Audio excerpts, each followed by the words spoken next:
We're live. And we're live. Alrighty.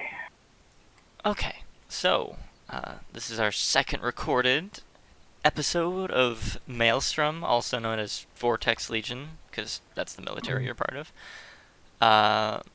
I wanted to get started with a physical description. So, as we pull out of the waters into the musty interior of the black and red marbled structure known as the Tongue of the Leviathan, let's get a snapshot of Nebro as he suddenly slops out of the opening in the water and steps out into the interior of the building. He's going to gasp for air a bit, and he's going to have dark black hair that's like hanging in his face. Very long, most of it's tied back, but he has these big chunky bangs as well that fall over his eyes. He is like tan, but pale for a tan person. Like, rock gnomes are notoriously tan. Gnomes in general are tan, but he's like pale for a tan person. He's wearing a giant coffin shield on his back, and mostly black clothing. And giant claws on his fingers. Yeah. How tall is the coffin shield compared to his height? It's like a foot to a foot and a half over his head. Ah, okay, so it towers above his head. Yes, from behind it looks like just a giant coffin is walking around. Like he's laying in the coffin, perhaps. Yes. Yes.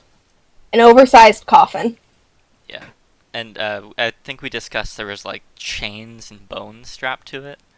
And it was like runes and stylized structure to it.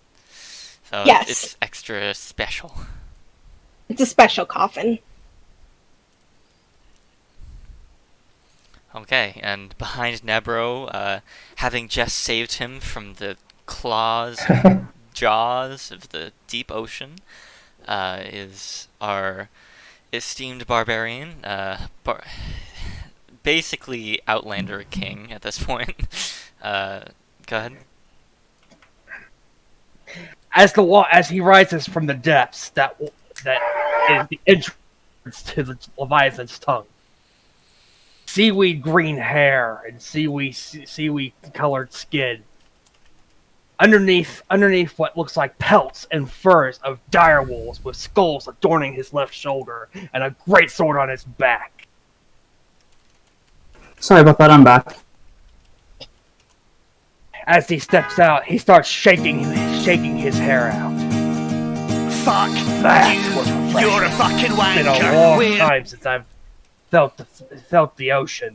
What the? Fuck you! General chat. You're a fucking wanker! We're gonna punch you! Good song. With a fucking anchor! You're all assholes! Fuck you all! Fuck you! You're a fucking wanker! This is the theme song, by the way. We're gonna punch you right in the balls!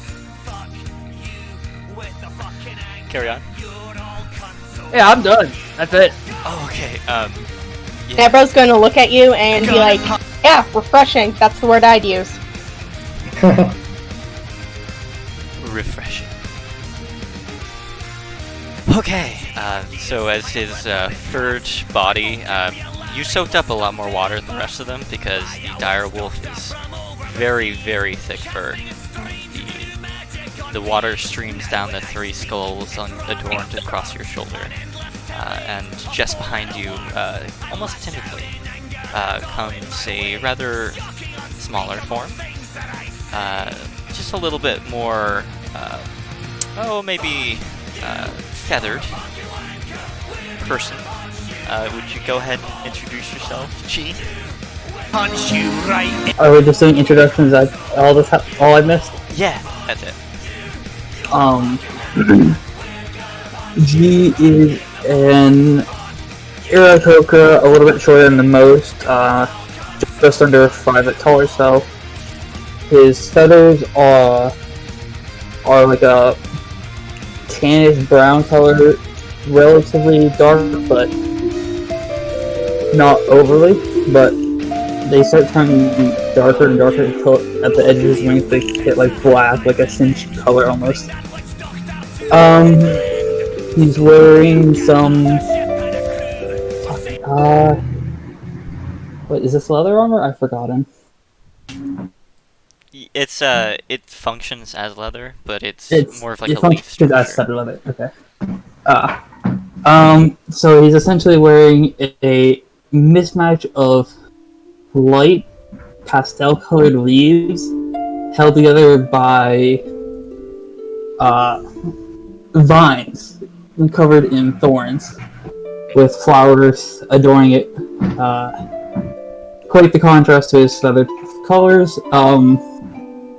A longbow on his back with 2 quivers with 2 different types of arrows behind them, and a scimitar strapped to either side, and a funky, weird pair of not quite, I don't want to say like avian goggles, like They're like kind a of like mixture of that, but not. steampunk and that. Yeah, They were probably rather useful for taking that swim just now. yeah. I think that's everything. I don't think I'm forgetting anything in particular. Oh yeah, and his Ableth eye on his side. What on his side? Ableth eye, I believe it is, if I'm not mistaken. Right. There's a what looks to be a deflated eyeball just at his hip. Oh, yeah. There's runes etched into it, and the purple and blue iris that seems to like glitter with an unnatural light, and like a weirdly reflective slime covers the whole thing. It doesn't look like something you'd want to touch, but it serves its purpose, and the aberrant energies that suffuse its slimy surface are perfect for storing anything you'd like to store, typically. Yes, serves its purpose. That clears everything up. Yeah, it's a bag. It's a bag of holding. Okay. It's an eye of holding. Eye of holding. Okay. I actually picked that up from a previous session, but I legitimately did not hear the words that were spoken in describing what it was. That's why I was confused. I also have a question for Otis and the character Useful. Yeah, go ahead. When he was swimming, did he have legs, or did it get mermanish and his legs changed somehow? No, they stay the same. Okay. And what is the same? Basically humanoid features. Okay. Cool. You do see like slight webbing between his fingertips, maybe perhaps a little bit more than the average person, but it's not like he's a fish. He's not a merman. Only the upper half of his body changes to a fish. Blew up. The backwards mermaid. Hell yeah. Ariel would have been quite different. Heck yeah.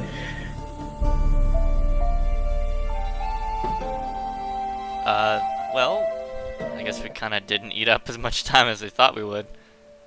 Brandon's still gone. He's here in the VC. Yeah, but he says he's doing laundry, so. Ah. I'm just gonna give like an. What do you mean? Oh, okay. And just behind. Shit, you haven't done yours yet, have you? No. Are you finished, G, with your monologue of bird proportions? I think that was everything. Okay. And just behind that, small diminutive figure, still streaming off water as the down feathers serve as quite a good insulator against the ravages of the tides. Just behind him, a little bit more desperately, clasps 2 humanoid hands that claw at the edges and just say, like, pull themselves desperately up out of the water. and with a gasp, would you like to describe your stealth? This is Rain. Yes. Rain is a human of fairly large proportions, not height-wise. He just looks like he's taken care of himself. And this also looks like it might have been the first time he's, quote, bathed, unquote, in some time. He also has a month or two's worth of facial hair growing out. He hasn't tried to make himself look pretty in some time. But despite his bulk, he doesn't come across as what's the word I'm looking for?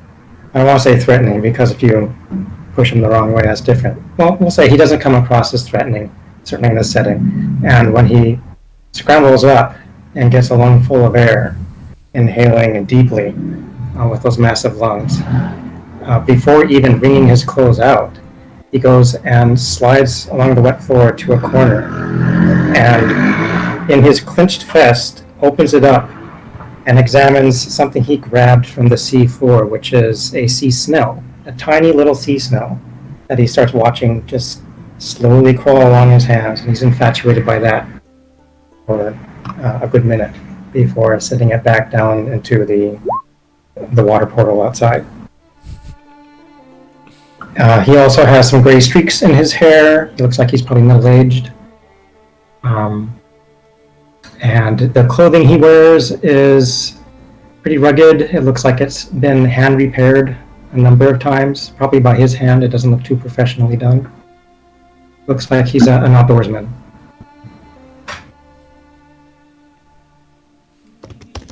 Alright, and free of his usual paper sticking out of every corner of his body, he looks almost organized, almost. And just behind him, bringing up the rear, solid, stocky, a large form rises out of the water. Almost like... It almost looks like the water is streaming out from his skin. Like, there's something underneath that surface that doesn't quite form to the projected shape. Would you like to introduce your character, or at least what he projects to the world, Brandon? Yeah. So the picture that is that you see on my little profile isn't exactly correct anymore. So we have well, I guess we can talk about that later.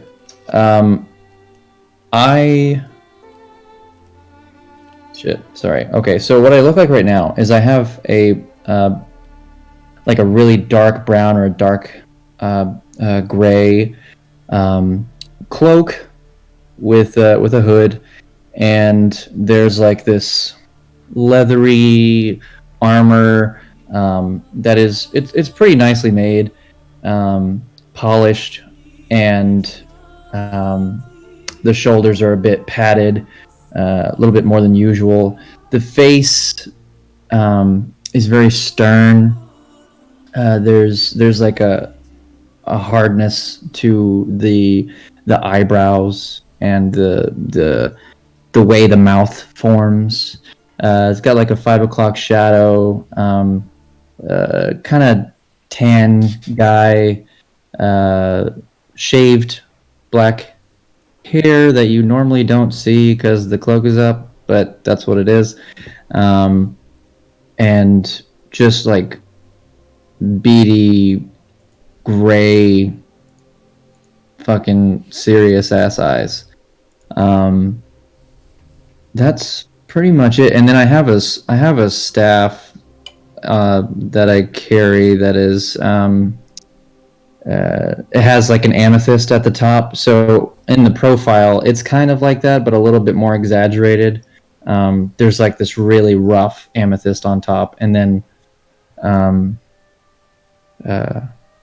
yeah, I guess that's it for now. I guess I'll have to do this over again whenever you find out what I look like. Right. And all this is covered by like very thin, airy-looking robes that look perfect for a desert-like environment.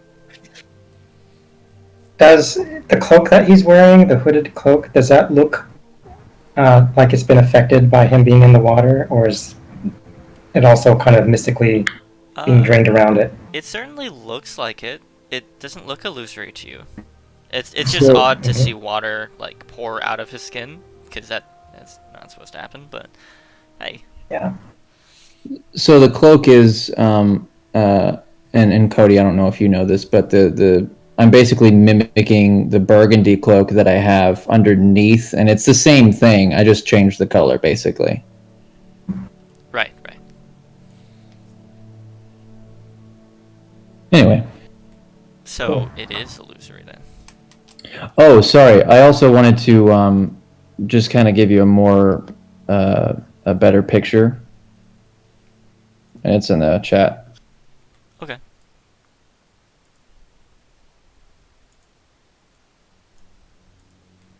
Not bad. So it's like darker clothing. Yeah. Gotcha. Ah, Oblivion music. Perfect.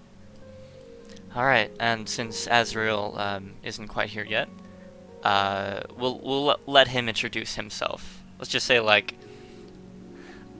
I need to dry off for a bit. Just go on ahead without me for a sec. Alright. He's like squelching his socks and he's just like coughing out seawater. I'm assuming we already did like a recap. No, we haven't yet. Oh, okay. So what are we doing right now? I believe we just entered the Leviathan's tongue, or we... Tongue of the Leviathan. Yep. Yeah. Tongue of the Leviathan. Close enough. Leviathan's tongue. Nebro. Rolls Yeah. right off the tongue.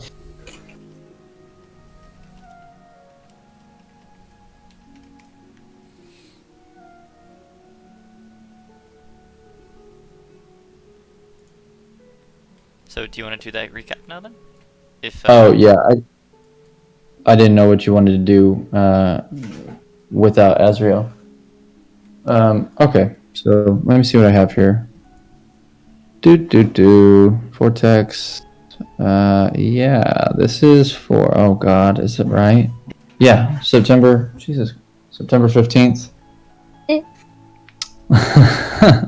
Oh yes, I remember. Sorry, Kess is in the background, fucking with boxes I have all over the place. So, found a yellow man? Question mark.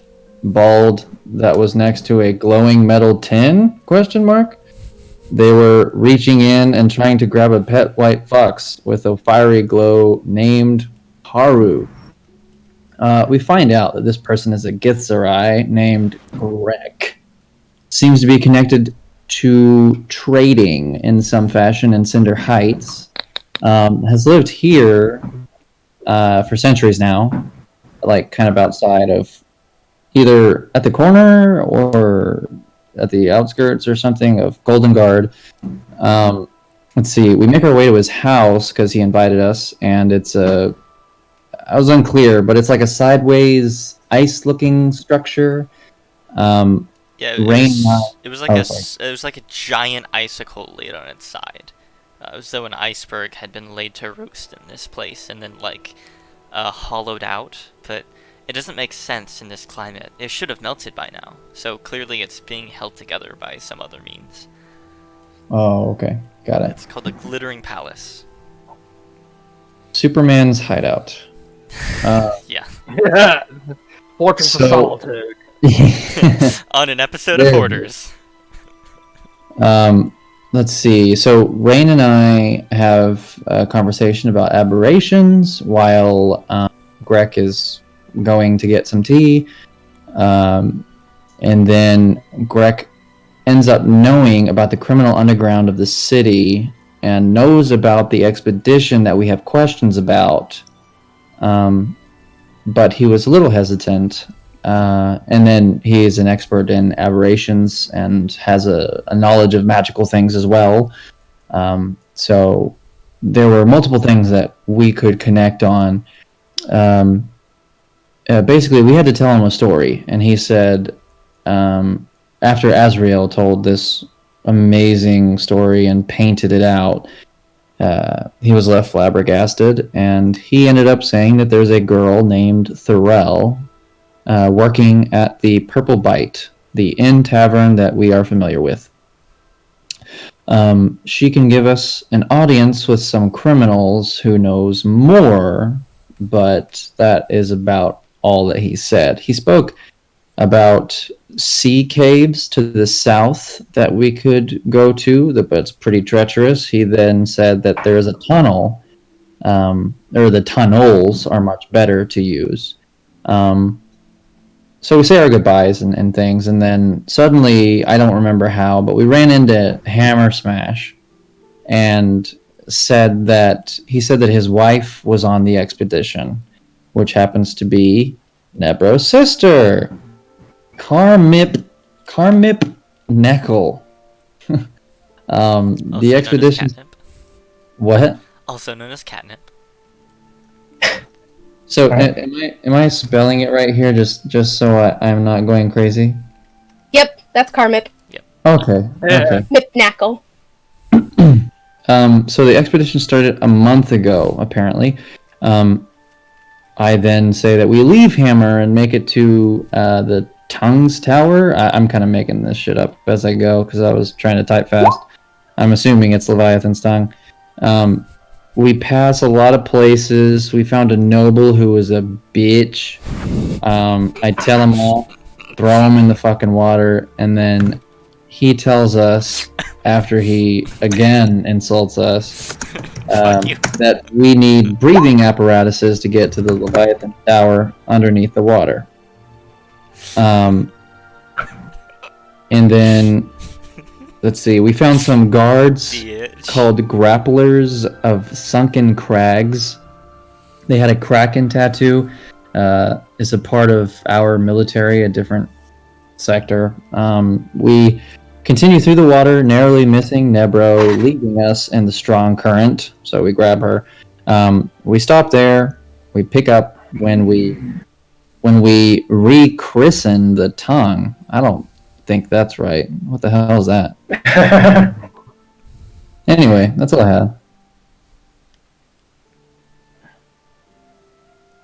All right. So what are we looking at right now? First off, I want to have a refresher on why was it that we were going to the tongue? Is it because a town crier said something about this place? We were going to the expedition. We're going to go and sign up for the expedition. We kind of have to now. Ah, okay, so we're doing an official sign-up. And this is an expedition to the city below? Yes. Okay, cool. I was a little confused as well. I feel you. Everything's squared away. Alright. All will be clear in time, children. So, after a voice from the sky calls out your previous exploits, you suddenly remember where you are. So, as you get out of the water, it's a slightly pressurized space. The air itself feels kind of recycled almost, as though the stale scents and various body odors that just kind of hang in the air. It's not the freshest air you smelled. It doesn't smell the best. It's kind of musty. It's almost like being in a dank, dark dungeon. It's probably grown a little bit of mold from all this moisture. Otherwise, it's well lit. The structure has no windows. The space that the spot that you particularly surfaced in at the base, it kind of rises up, not like a penis, out of the ocean floor. The yellow and white sand and craggy cliffside that abruptly ends after this tower. That you, Nebernackle, almost got swept out into the sea. Good luck, especially in that heavy armor of yours. Yes. Goodbye. Bye. Ocean God says Yeah. yeet. This, it's still quite comfortable. There's flickering candle and torchlight from hundreds of spots. It seems to be kind of open. As you look around, the rafters made of stone as well hold the tide against the pressures of the deep ocean. You're about 200 feet underwater. At this point, the light starts to fade a bit on the outside, so it's like it's kind of a transition in light. It was very dim outside, but as you came in, it just like brightened substantially. It's an open space.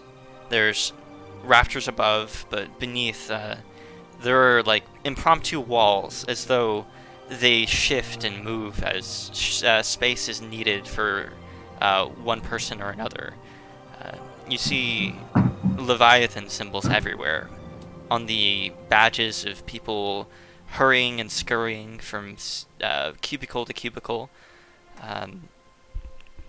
on the guards that immediately greet you and do like a once over to make sure you're up to snuff, basically, that you're supposed to be here.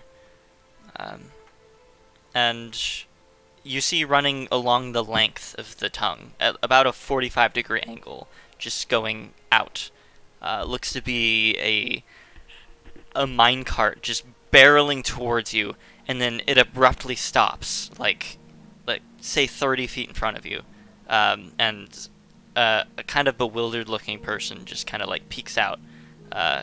Probably looks like he rides this minecart every day, and he's thought it was fun at first, but then after like hundreds of trips a day back and forth, starting to get tired of it, maybe regretting his job's choices.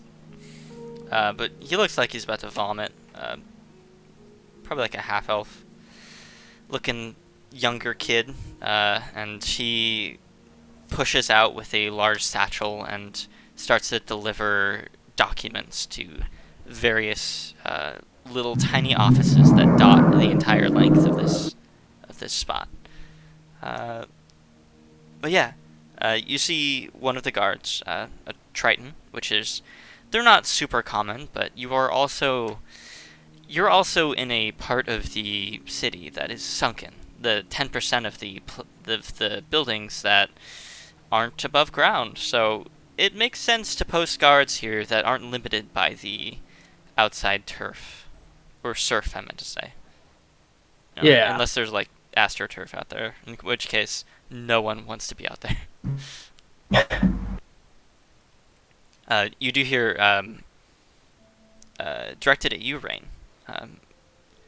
Identification. I point to the Triton in our group. I'm with him. He's with you. Yeah, he is. Alright. The man has like a deep gash up his face, so he probably had something to do with protecting the city from the recent incursions about a month ago. It's been a rough time for this country, not just this city, everywhere. Whether it be small hamlets or large cities, there have been attempts at disrupting order. The war between the Vortex Isles and the Terran Depths has been escalating for a while, but that seemed to have been the tipping point, the start of the war. And you're living in the aftermath of that decision. He seems to nod towards you. The attention shifts elsewhere as he resumes his watchful stance and guard of the temporal portal to another realm. That is the water pool that you stepped out Alright. I suppose we need to go and find where the expedition sign-ups are. I'm just gonna talk to the guy who just like is like, yeah, whatever. You guys. I'll talk to that Trident and ask him where the expedition is. Alright. He says, I still don't, I've done research on this. I still don't understand military ranks. I don't think I ever will. But You can make up a new one. There's like Guppy at the bottom. At the top is Shark. oh, so we're going like how well you can swim stuff. Alright. Yeah. I'm a dolphin. And it start with baby. Yeah. It start with baby shark doo doo. Oh god, no.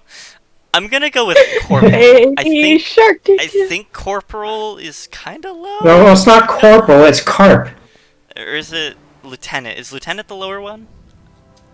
It's Carp second class. Okay. Carp second class. No. Lieutenant Celses. That's not how you say it. I can't say Celtic words. I'll just write it out. Lieutenant blah blah blah. Reporting for duty, essentially. That is a fishy sounding name. Celses. Cells. It looked cool until I realized I had to form the Kelzes? words with my mouth. Kelzes. Kelzes. There we go. Kelzes? Lieutenant Kelzes reporting for duty. He snaps to attention. Do you know where the expedition is being organized? At the tip of the tongue, sir. Thank you. He brings his hand down in a sharp salute, and then remains at attention. Alright. I give him a salute back. Alright. Suppose we should make our way up then, eh? That would For be once, wise. Nebro doesn't. Go ahead. Sorry. For For once, Nebro doesn't even complain about going up the stairs. He is already halfway up there. He's like marching. Probably thinking of all the things he's going to yell at his sister about. Alright, let's head up. Right, and you notice there's not stairs. It's kind of a murder. It's like kind of a hazard to have stairs in a spot that frequent water is traveling across its surface. It seems to be a long strip of very porous, tactile surface. It's really a murder on your calves because you have to like hike up this 45-degree angle, and of course the place you have to go is at the far end of this building. Like it's like a Stairmasters 3000 but less pleasant. Mm-hmm.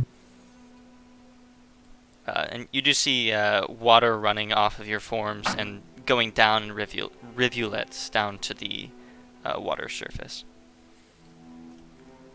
The small half-elf boy who has finished his rounds grabs what looks to be a rope and starts tugging the minecart behind him, kind of doing like a hiker's just like forward lean, almost vertical to the surface. It's just like, morning. Oh, sorry, evening. We don't get sun down here. Was it still sun up when we left? When we went under? As far as I remember, it was like 5 p.m., so it's like almost... It was like sunset. almost sunset, I think, yeah. 5 or 6. I let the cart boy know that if he would like a hand, I don't mind tugging that for him. Oh, if you don't mind, sir. It's, Sure. And Rain will pick up the handle and start tugging it and strike up a conversation with him, basically trying to milk any information he can out of him about this expedition, the kinds of people that have applied for it thus far, and the information he might have on the intent, etc. Right. Well, we knew about the tunnels beneath the city, but honestly, sir, I don't know much about it. All I know is that they keep turning away civilians that travel up here looking to strike their fortunes, but they're gonna die if they're not prepared. You gotta be real tough to be down in the deep darks. I don't know if I'd do it, but whew, that It sounds reward like you've heard of people going down there already in order to get the knowledge that it's pretty tough down there. What do you know about the things they might have encountered, the troubles they faced, etc.? Oh, that's right. Well, I mean, they never gave a report because, well, I mean, they never came back. But some of them that kind of tough. Some of them Sarenrae fellas went down there, spreading their light to the dark worlds. You know how it is. It's oh, I mean, as far as I know. Oh, sorry. Go ahead. Nebro's head slowly rotates around at the word Sarenrae, and you just see him lock eyes with this child, and just... There's a moment where he's like, say something bad about it, I dare you. That teenager don't like me. Well, also has a coffin on his back, so I think he might get that to everybody he encounters. Right. Don't put me in that, please. He's just gonna kind of look... He's just gonna kind of look away, not confirming nor denying. Then just smiles. Anyway, I'm gonna change the subject. So, yeah, I mean, from what we know, I mean, really, the tunnels under the city have always been accessible if dangerous. But I guess this chute wasn't discovered until those purple worms started chewing away at our foundations. And So we always knew that there was an underground city, but now there's a new access point. well, I mean, I wouldn't say a city.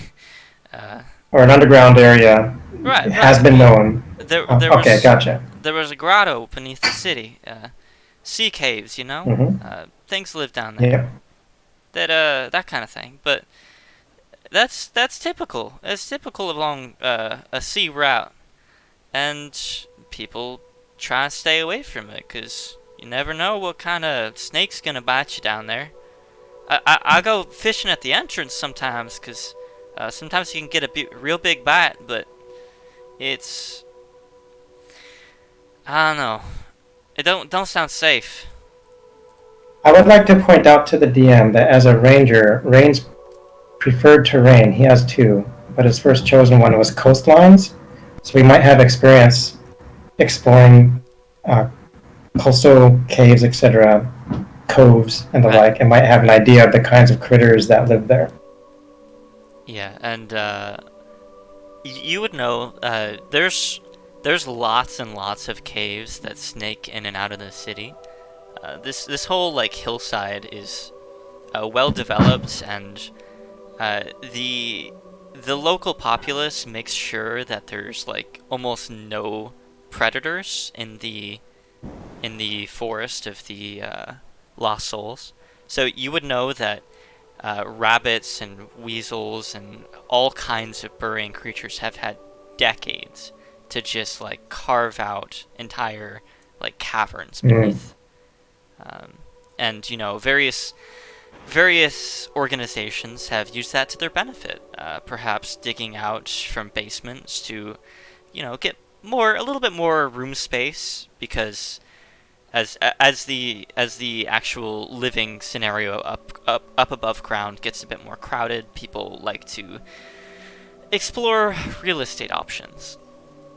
And it's become quite a mess for mapping, which was your job before this group decided to exorcise a ghost from you. So people have been exploring into the underground areas via their basements? Huh. Right, Okay. and they are distinct from the sea caves. The sea caves seem to plunge straight down into the earth, while the caves are more of like Okay. a lateral, like never really going down beneath like 50 feet, maybe. Okay. Cool. What I would like to know is why were there priests of Serenray going on this random expedition underneath? Why? Well, Priests are weird folk as it is. you said it. Sorry. Nebro Victor. yanks around so Sorry. fast. I'm sorry. Don't eat me, please. It's I mean, it's not my right to say. I respect them who own the cloth. I mean, they saved my sister that one time when she got the coughs. I don't know. They do their thing, and maybe there was something. Maybe there was something there, something guiding them. I don't know. Nebro, I know that your sister is a part of this expedition. I was not aware that she was a priest as well. But look, we both serve a deity of some kind. I think that we have some type of common sense. We know our abilities and what we can do. For priests of Serenray to go down and just randomly evangelizing the darkness underneath a city, unless it was mandated to them by someone else, I don't know why they would do this. It doesn't make sense to me. And in my mind, I have never heard of them doing something this dangerous before, unless there was some type of big reward at the end. Not money-wise, but, you know, for the faith. Nebro nods. Karmip isn't interested in money. She never has been. So there has to be something down there. I just hope we can get down there and ask her at some point. I'm thinking that perhaps they caught on to something that we do not know of yet. That is what I worry about. The unknown is always the worst part because because it's just that unknown. I wonder when is the nearest time that we can go down there? We have been wanting to explore this for a while now. Well, that's kind of what we're here for. Should probably talk to the people in charge. Right. Maybe they'll know why Karmip went down there in the first place. Well, it's I like- agree with Ishti. The sooner we can get down there, the better. I think we should get the information and the official nods that we need as quickly as possible. Then let us get going. Is there a clear path? Someone to talk to besides Cartboy? Oh yeah, right. We're almost there. I mean, the spear's she's a fierce lady, but she'll guide you right, I think. What did you say? Is that Oh, right. The spear of the spine. She's kind of a local here around hereabouts. She does lots of the exploring of the long forgotten spots in Shellspar. Sorry to interrupt, but is that the woman who is the head of the meeting that we had? Yes, indeed. Sharp minds. Hell yeah. All right, yeah. that would be her. Oh yeah, Okay. she was the half elf plate, right?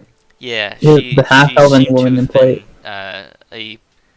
a paladin of, was it Bahamut? Or no, No, It that's wasn't right. Bahamut. That's right. okay, yeah, I was thinking of the bad one. Yeah, Bahamut. Tiamat? Tiamat. There we go. I was trying to remember the name. There. Yeah. So it was a silver-headed dragon on a blue field across her shield, and then silver and blue tabards that hung from her, almost like decoration.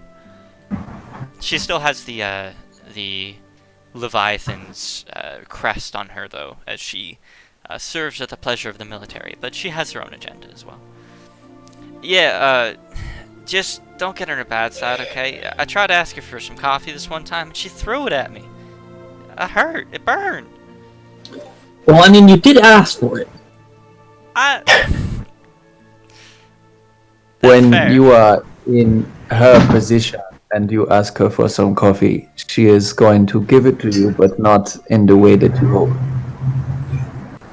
Be careful with your words. I just wanted something for the nausea. Hey, you're a cleric, right? Do you got anything to settle the stomach?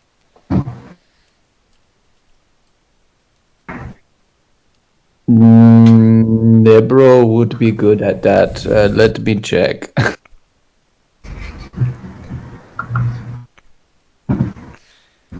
Well, you got something hidden away in that shield of yours? Or coffin? I don't know rightly what I'm that pretty is. good at the opposite. Nebro's just going to do healing. He's not even. He's just going to turn around, spit a healing word, and just keep marching. Okay. Yeah, you speak an arcane word, and the words of creation call down, harnessing the voice of the gods to cure this small child's stomach ache. Tummy ache. Yeah. I got a tummy ache. Oh, Let's call upon the gods. thank you, mister. I really hope it doesn't come back on the next ride down.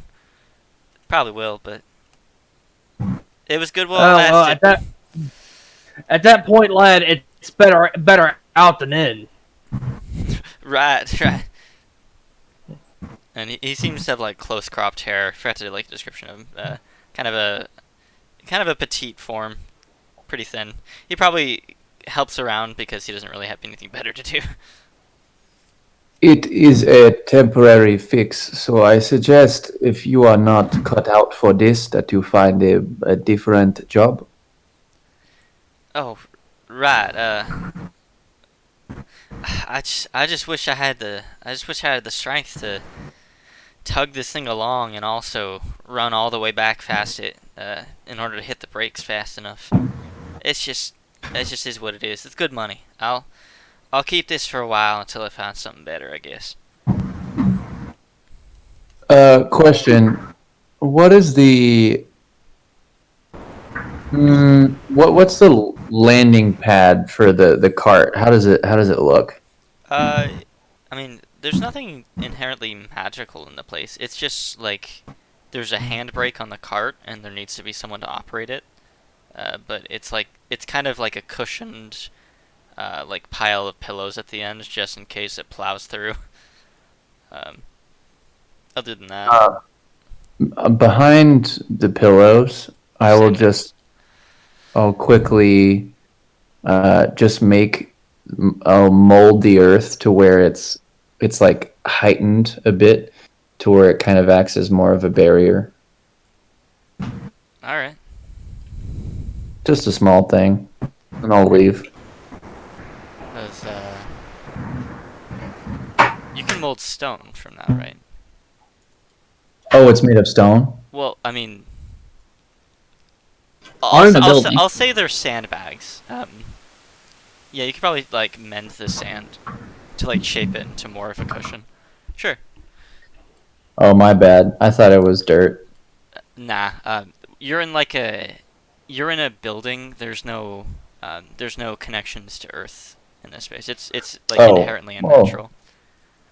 Never mind then. It's I'll just keep walking. it's cave-like in its structure, in the way it's built, but in all other respects, you're surrounded by people. Like you hear the chattering of voices.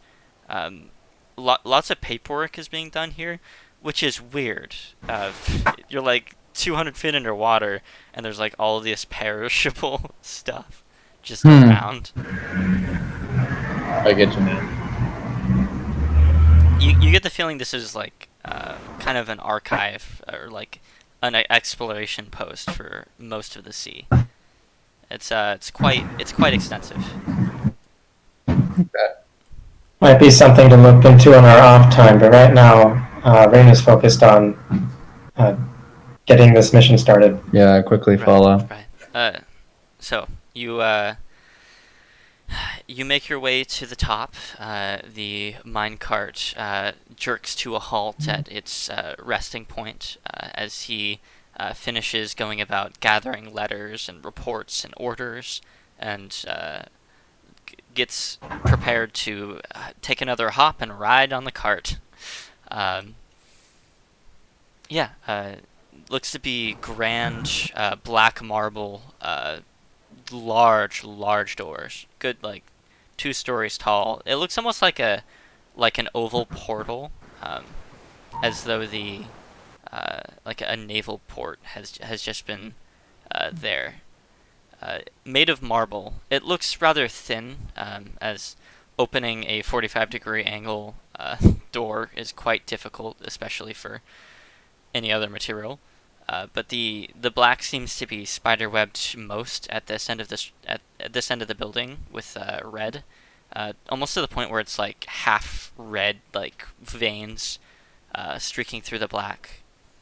And yeah, you give an experimenting push. I believe Rain and Ishti were leading this, but it doesn't really budge. It looks to be as though the weight of this pure stone is just holding itself, like its own natural barrier. You get the feeling this place could hold up under a siege pretty well. Okay, we need to find who to talk to. Okay. Nebro, make a strength check. Or athletics, I mean. Oh, I am? Okay, cool. Yeah, sure. Oh! Whoa! Hot damn. Show us how it's done. Nice. I'll ignore the fact that it's a strength saving throw. And, Oh, I'm sorry. oh, no, it's fine. It's fine. It's still a roll. A roll is a roll. Yeah. So, Nebro's just like move. And then. alright. Nebernacle, the one man's 3 feet tall wrecking ball, shoulders you out of the way and bursts through the doors. Superior strength creaking as he just like claws his way through and pushes in. You enter into a space. It looks to be a circular room. It's kind of like a cap to the building, and you see on the tip of it what looks to be like an end to the marble and the start of some kind of like metal apparatus. It looks to be like thick corrugated iron and steel, and what looks to attach to it, I believe 12 just immense iron chains.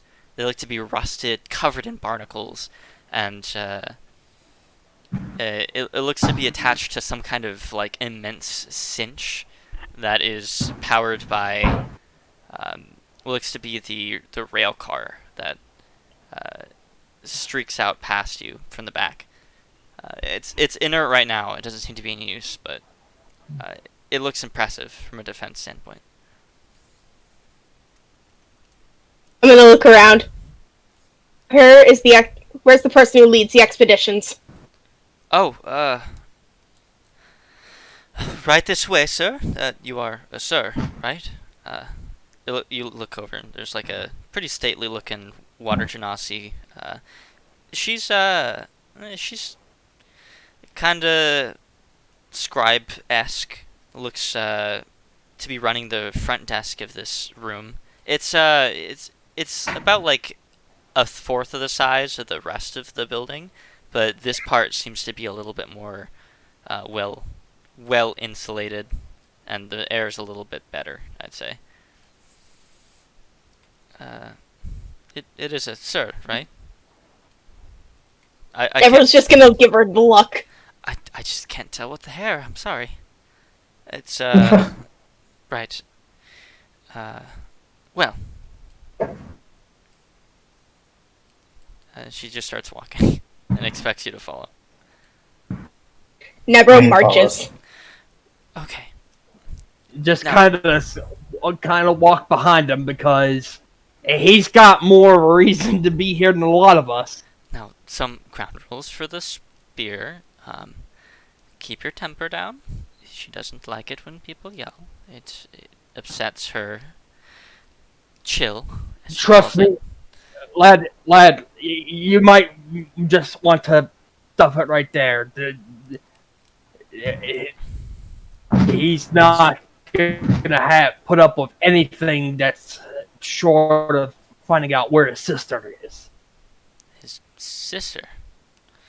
Well, as her secretary, I have to insist that I repeat the rules and make sure that her meetings are phrased in the It's fine, proper use light. both. Yes, well, excuse me for the courtesy, but I also request that you leave your weapons with me. Typically, high-ranking officials outside of large gatherings of military are a little bit cautious, maybe. This is an intelligence depot, after all. So, fork him over. Ren doesn't Nebro hesitate. immediately. Yeah, takes them off, hands them over. Right, and she like shoulders them off to what looks to be a safe that she. Are you? Are you? You're breaking up a bit. What'd you say? You realize we we're lost. whatever. If something goes awry, I swear I'm not gonna be a happy camper. Oh, Nebro's just gonna look at him. If something goes awry, I'll be the first one to wring her neck. you guys can stay inside the room. I'll chill outside. I'm not giving up my weapons. I'm just That is- I'll you're right. just Yes. hand him all my shit and like I look at him. If my great sword goes missing, I'm coming for you. Wouldn't dream of it, sir. She. Is it? Sorry. Is it okay if I take my turtle Gary with me? Yes. I mean, as long as he doesn't poop on the floor, I think that should be okay. I don't think he has pooped in his life. Very well potty trained, then. Oh, okay, that should be acceptable. I don't think he's hiding any kind of weapon or anything. Right? Right. I just look at him, confused, and walk past him. Oh yeah, she definitely doesn't notice.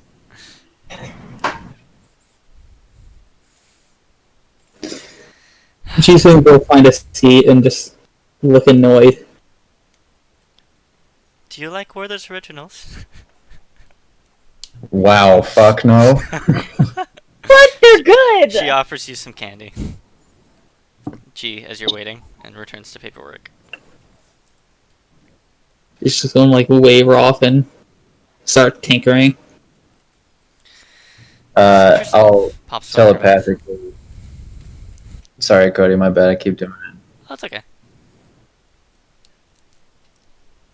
You go ahead. Oh, all I said was, suit yourself, and then she pops one in her mouth, like the candies. Oh, okay. I was just gonna tell G, telepathically, it is probably a good idea to have one person outside, just in case. So do not worry. We will let you know. You know, nothing crazy. While G's just tinkering, can he like look over at the desk with his goggles to just see if there's anything about the expedition on any papers that the secretary's messing with? Sure, make a perception check. Advantage? Sure. As well as like a stealth. Oh, that's pretty good. Stealth, because you're trying to be sneaky about it. Less good.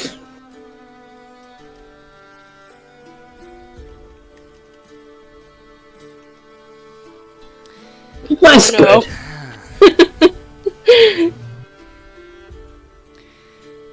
I understand your eagerness to gather information for your friend's recovery. Normally, I would report this to the guards, but seeing as how you are a member of the military, and this information could be pertinent to you, I will give you a look. She seems a little bit like does not like not following regulations, but you had already seen so much by the time she looked over, and she was like, shit. So, latest information we have, 1 month ago, an explorative missive entered the tunnels beneath our fair city. They went down, they made base camp at the rubble that was left from the cave that spawned the incursion, that almost set fire to the Lost Souls Wood that was on everyone's mind, and soldiers left and right were diving down into there. They quickly collapsed it, but a couple people, they noticed a offshoot, and, well, they stepped out into what looked to be a massive cavern. The last report we had was from that base camp. They claimed that there was no combatants, so I didn't see why they'd go missing. We all thought it was a mistake of some kind, but recovery efforts have all failed. I don't mean to be brusque with you, but frankly, this is the third wave we've sent down. We don't like to advertise, but the first one was a civilian outfit, explorative. The second one was guards. That didn't find results either. So, we are looking for specialists. I've heard a few faint rumors, our group's done a little bit of prior investigation, and I don't know if you've heard of a creature called a basilisk before. Oh, But well, we have the thought of them possibly being down there. that would explain why our best efforts have been turned away. Basilisks are, well, from what tales I've heard, they're nasty.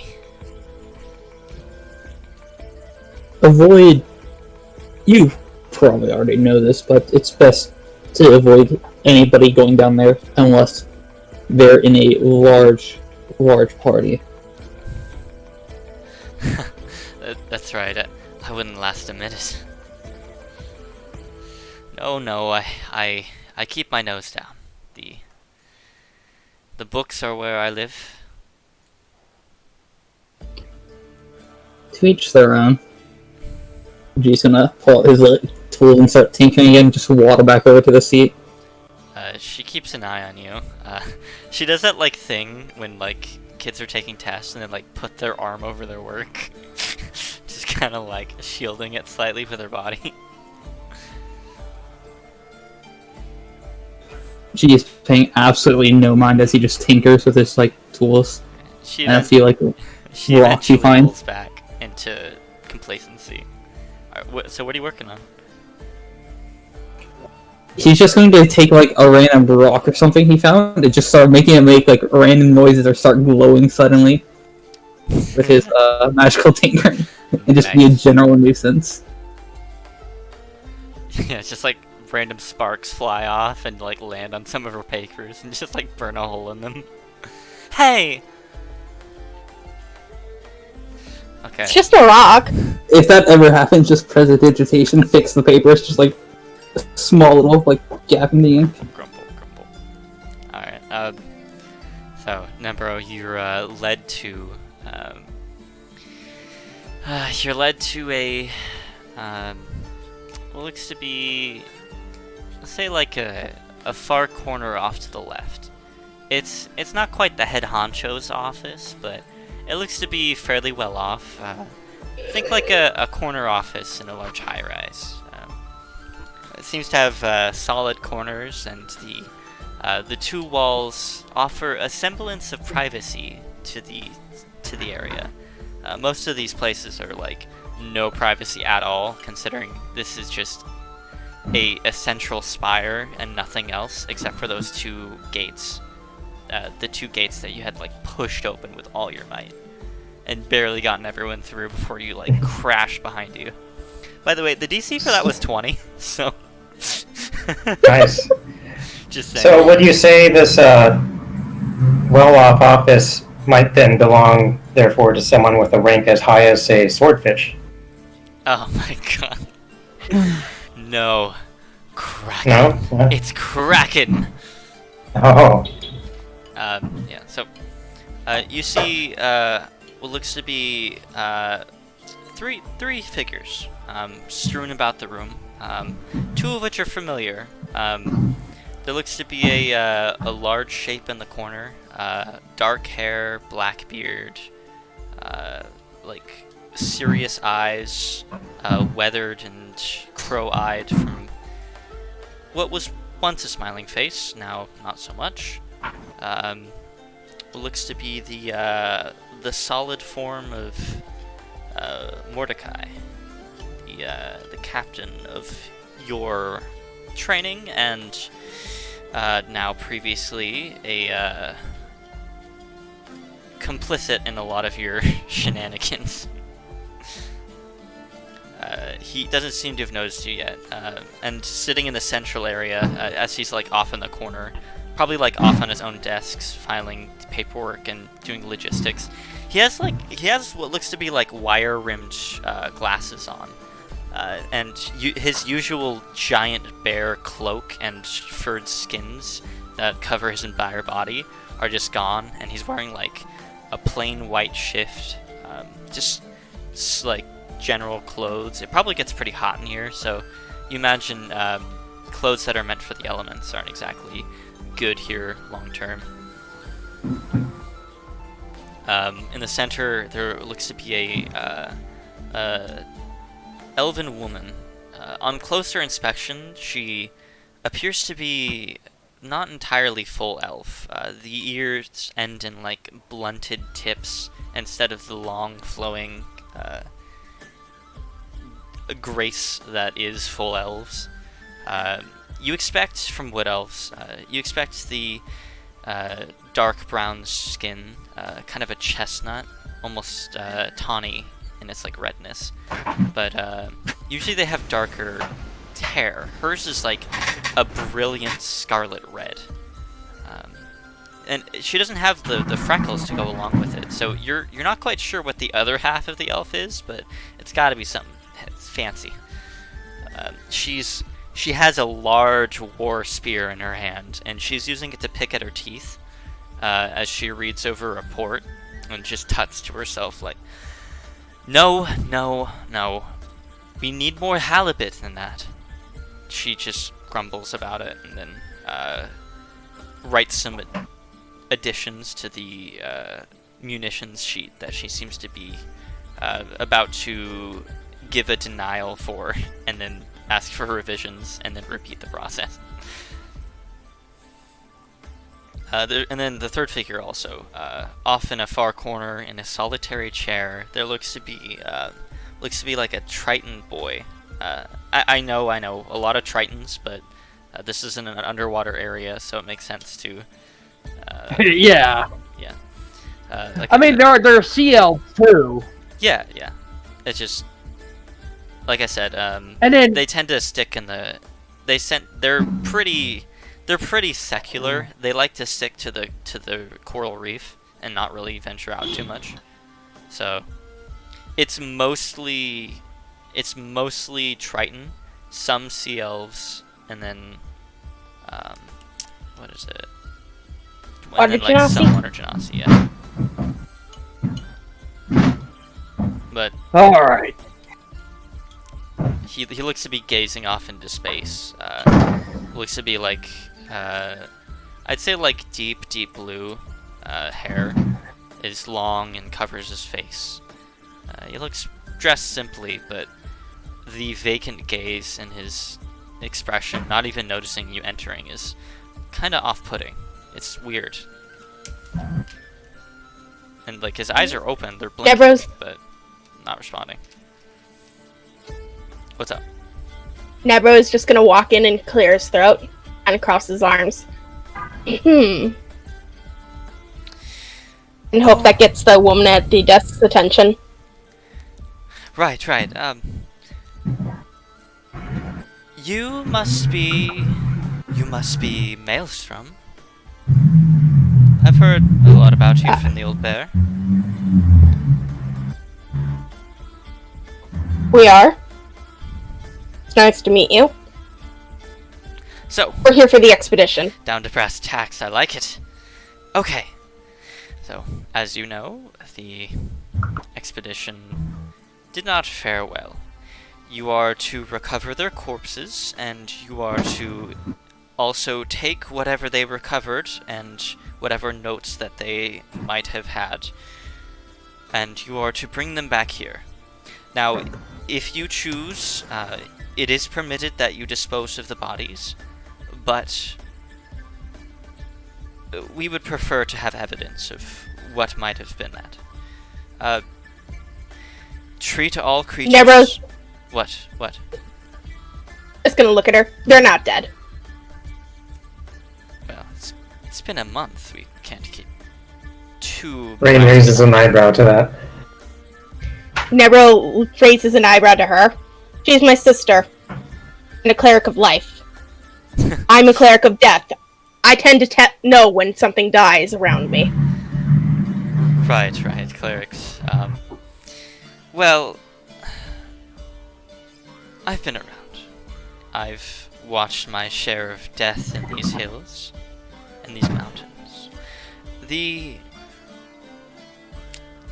let's say, survival chance of being down below, no food, no water, for a month, I'd give them probably a chance in hell of making it out.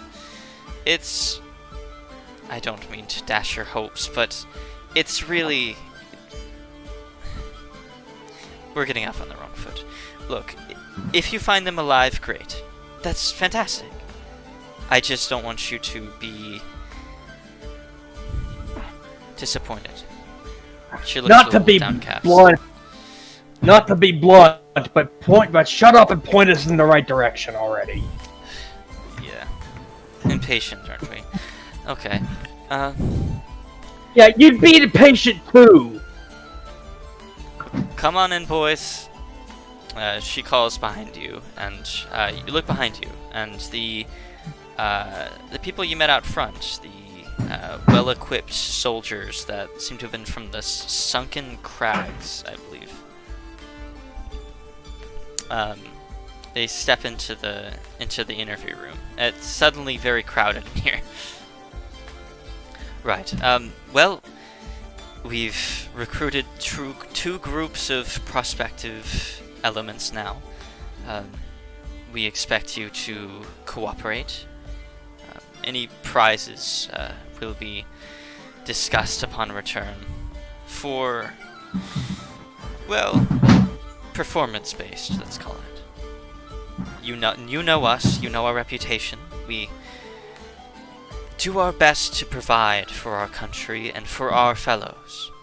It's a life out here on the frontier. She gives a little smirk at that. We've done our best to gallivant in the long-forgotten parts of the world, and I pride myself in that. I'm sad to say I'm no longer in a position to be out making a name for myself, but I'm needed here, and it's time for new blood to be taking our place. So, Well, that's where we step in, obviously. Interesting choice of words.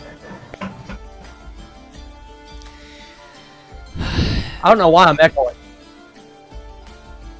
Somebody has their speakers on rather than using a headphone. yeah, Okay. I'm pretty sure it's me, because my insulation on my headset's not great. And my mic is like, what, 3 inches away from it? So, Well, a fix you could do for that. You know what? We'll discuss that later. yeah, I thought about getting new pads, but it wouldn't really do much. Well, do you have a random piece of foam or two? Yeah?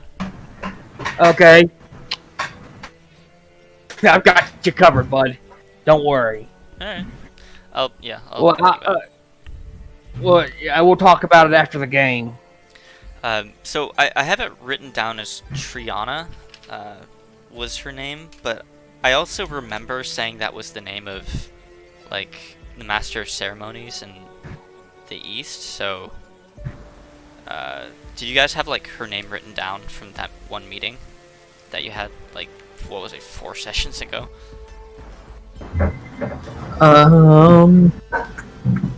I'll be looking. Right, just, That's before I was in the game. let's just call it Triana for the moment. Well, No, I don't. I've been in charge of logistics, the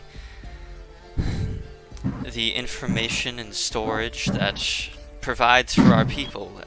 I've taken the helm on. I don't expect your respect. I don't expect your expectations of support, but I will do my best to outfit you for this job. Now, from what little we know of the space, our scouts replied that they threw a torch down, and they counted a good 11 seconds before it hit water. Which means it could be anywhere from 800 to 1,000 feet down. Which means you'll be needing a lot of rope. And it hit water. We might need a Yeah, rope of some sort. Right.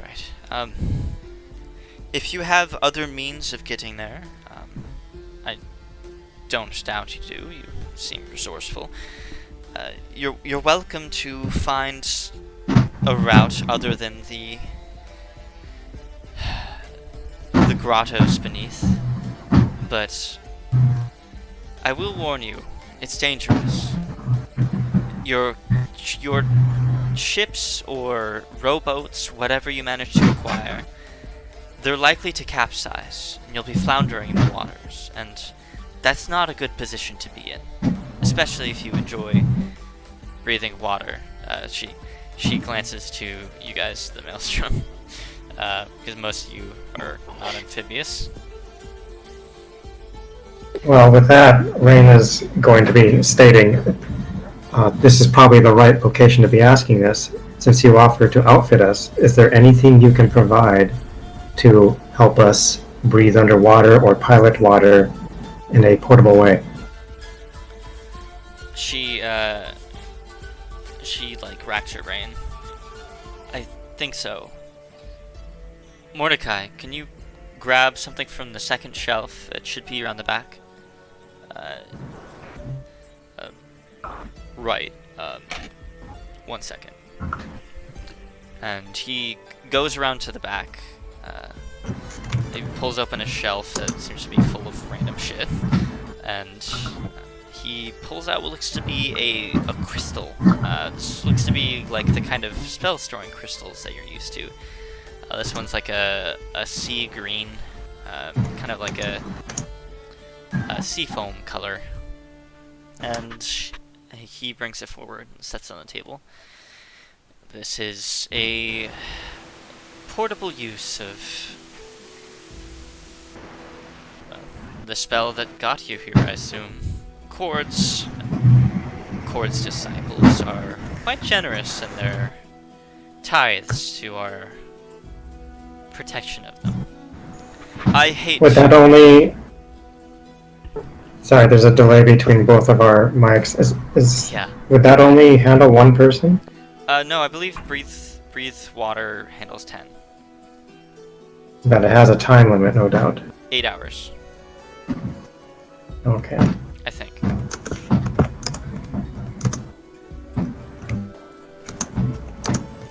Well, I'll tell you Wow. when If it memory, works. 24 hours, and it's 24 hours. 10 willing. 10. Yeah. It's not even concentration either. Fuck. That's good. It's a third level If- spell. Should you need it, this is available to you. However, We're talking about. Yeah. I would recommend... You were talking- Sorry, go ahead. Yeah, you were talking about worrying about that the boats would capsize. There's one thing you forget. And the game warden can I am a child of the sea. You know this is obvious. They could easily throw me a line and I can literally tow them behind me with little to no problem.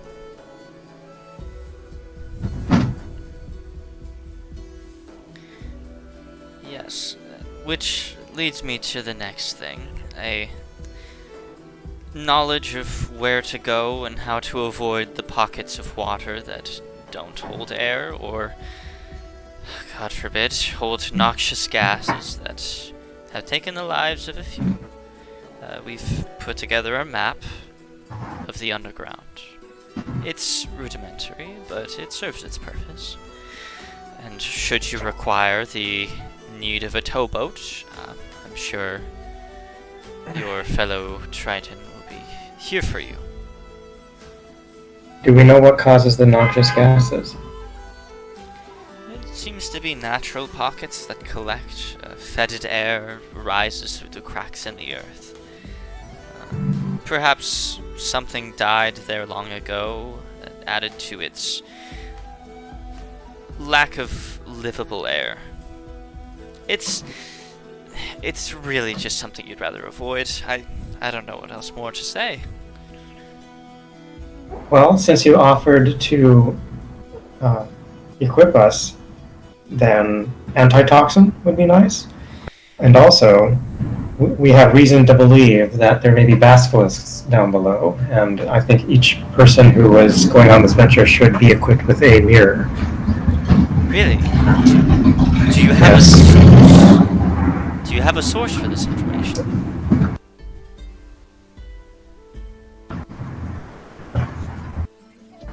I am someone who is rather experienced in exploring the wilds and the coastlines and the coves, etc.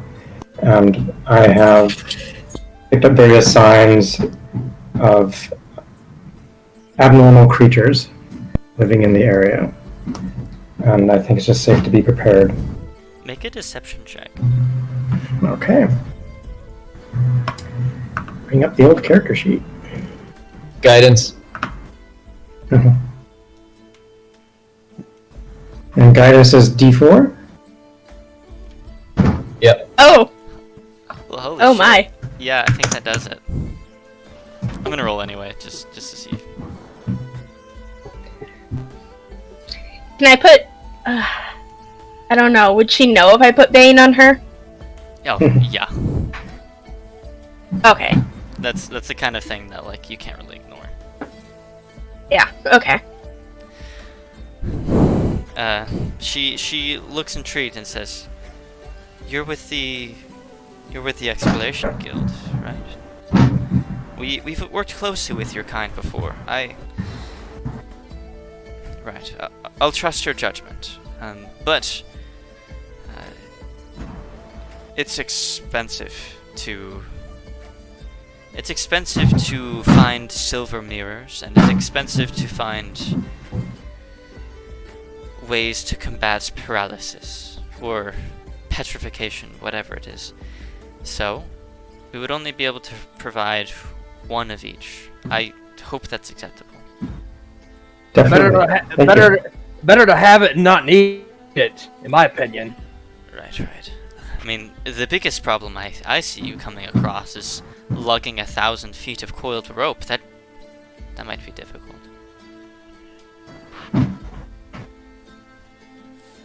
I think we would be able to handle it.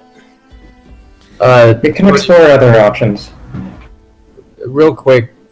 Okay, so they said the torch thing. I'm assuming that when it hit land, like it wasn't water. She did say water.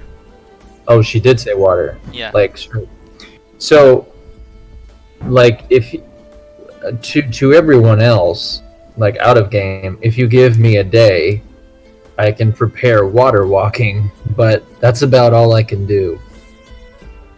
Okay. That's excellent. Yeah, that'll work. I mean, it's not something I'm comfortable. I haven't done a lot, but I can do it. Here's the question. How many people can you do at once? That sounds horrible, I know, but how many people can you enchant at once with water walking? Because I really don't need it. 10 people 1 hour. No.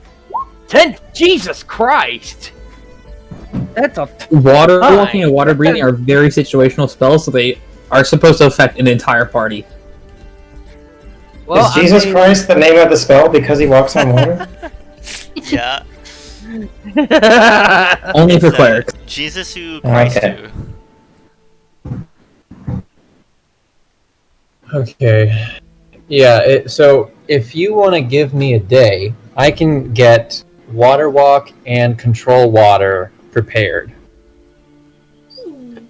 As far as I actually have a couple of spells myself. They're racial. I've got Wall of Water that would allow me to defend us, but I think it's concentration. No, it's just one action. Oh no, it is concentration. Damn. I suspect anything we meet down there would be able to go through a wall of water. I hear a doggo. Yes, my little brat needs to go outside and go potty. Hi, Brittany. But you know what? Let's. I say we take 5 minutes. I can get me some coffee and food or something of that nature, and we'll meet back. It's How good. about that? It's a good stopping point anyway. We're doing planning, so if you guys want to talk while we're gone, you're welcome to as well. Yeah. Alright, break. I will be back. I was about to say, just for reference, Wall of Water has 2 main purposes. One, blocking projectiles, and the second, blocking cold magic. Those are essentially that makes its 2 sense. purposes. Harass a doggo. Whose face is this? Whose face is this? Yeah. Oh, shit. Sorry. Bye. So it sounds like maybe we might want to try the entrance through the cliffside caves rather than the hundreds of foot drop one. I don't know. Either way, we're going to need to have water breathing, but I'm curious about the... Sorry. Go ahead, G. I was about to say, I'm curious... I'm not there for the meeting, obviously, but... Is she relaying this as this is happening, basically, or... Yeah, I'd want to keep you in the loop. Because at least, like, the important details. Yeah, I'd tell you what the options are. G's goggles lets him see, like, extremely well, so if, like... G is able to see down the bottom of the pit, you might be able to like see a little bit clearer. Maybe not like under the waves, but if there's like another like branch off of it, so to say, other than just the water. What is the range of your dark vision? Well, I don't have dark vision as an air cooker. My goggles, I think, give me 60 feet. Oh. Yeah, this sounded like it was a lot more than 60 feet. But I was about to say, Artificer with magical tinkering, I can make any object glow. So throw a copper coin down there, easy. And they already mentioned that when they threw torches down there, it took many minutes before they hit water. So there's going to be it's going to sink into water. Yeah, we know that's at the bottom. It's just, is there like another cavern down there? Is kind of the deal. They maybe didn't see it. And I don't know what the diameter of this downwards tunnel is. If we'd be able to see much as far as branching caverns. That is also true. I mean, I can also just fly down there. Well, depends again on the diameter. Yeah, that is also true. I mean, but maybe. Probably wouldn't be an easy flight. And no, I have feather fall anyways. And also, it sounds like they sent an expedition down there already, which would imply that there's already rigging to. I don't know how they went down, but yeah. That would be an important detail to bring up. Well, maybe that's why they never returned. They just pushed each other down and died in the fall. Yeah, that is an important thing to ask. How did the other expeditions get down there? They're hoping that after enough expeditions, there will be enough bodies piled up that we can just walk down. It's like World War Z, where the zombies are just fucking... Or is it World War Z? I think that's a movie. Where the zombies are just like crawling over each other. Yeah.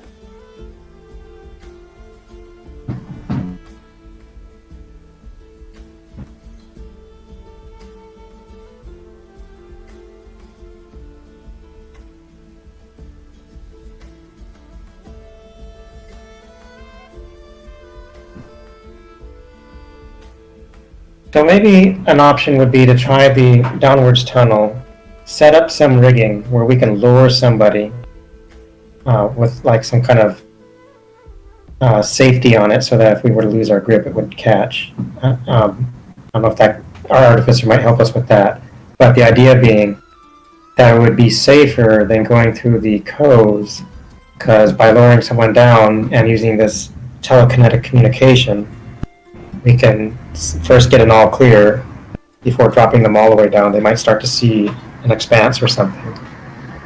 Let us know if there's any dangers and we can hike them back up. And be better prepared for when we all go down.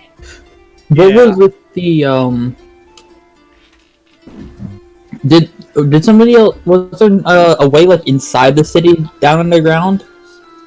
I think that was the tunnel that they're talking about. I was thinking there was like another one, but the underground people have they said there's some like path in the sewers. Am I mistaken? Okay, so we can talk to that the person at the purple bite, the Feyrail. Purple bite, yeah. I kind of assumed that these were one and the same, but I guess you're right that these might be two different entrances. Yeah, we'd have to go and talk to somebody else, like G was saying. Feyrail, the underworld connection, so to say, like the criminal. Yeah, it sounds like going. I'm back. It sounds like going through the official channels might be more suiting for the military nature of this group. Mm-hmm. We're like technically military. I was like. Okay. Yeah, that's true. I didn't think about that. The implications of talking to a criminal organization could look bad on us. I mean, if nobody else is there. I mean, if as long as anyone who's not wearing a tattoo goes, we might be fine. But mine. Sorry. Go and ahead. then also as a player, I don't want to be talking to anyone else. I want to just start. I was going to say, G's tattoo is on the inside of his wing, so if he ever outstretches his wing to fly or anything, people would be able to see his tattoo. But Nice. it is on the inside of his wing, so he does have to unfurl it for people to see. That's pretty cool, actually. Have a little pocket inside your wing, just let you pull out a fucking shank, stab a guy. It's like, fuck the way you flash your badge.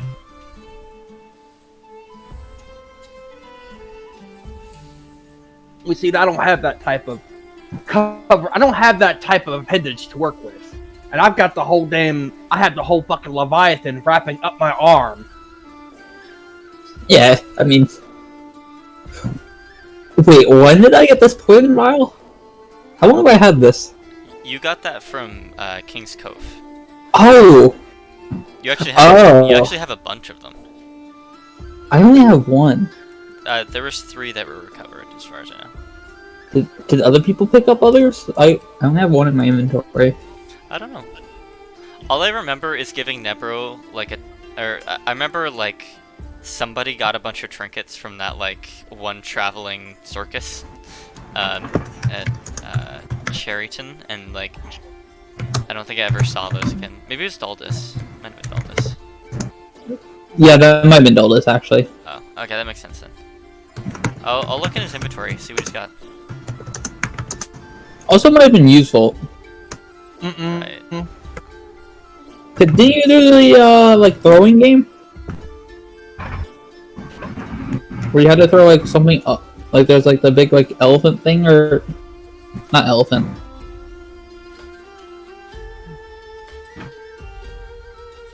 With the hoops on the little thingies on the sea monster, I think it was. I don't know. I've lost track of what we're talking about. Some festival ring toss game. Oh, okay. Like playing horseshoes? Except for the post is on, I think it was on a sea creature, and instead of horseshoes they're hoops. Right. Yeah. And does anyone have the Ring of Chilling? Because that's in Daldis's inventory as well. The Ring of Chilling. When did we get that? Yeah, I think I do. Okay. Or at least I had it at one point. Did we give it to Yusel for his crown? Is that No. I've got my. Oh, I think I got we a might ring have it.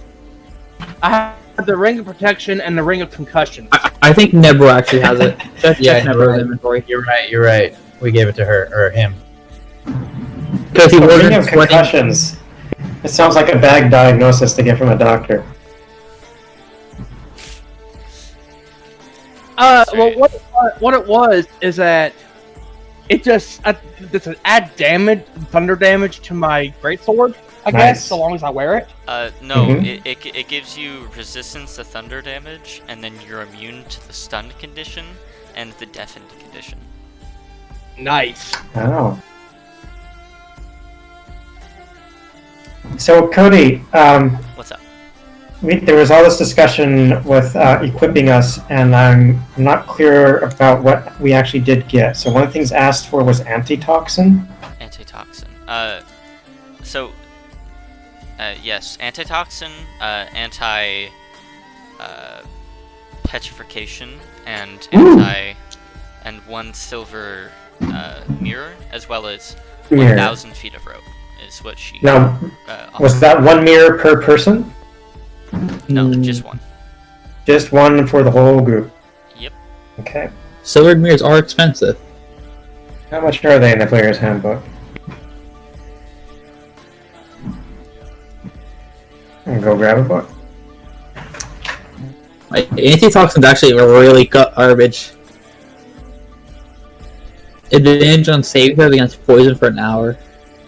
That's kind of trash. You could literally be a dwarf and get that.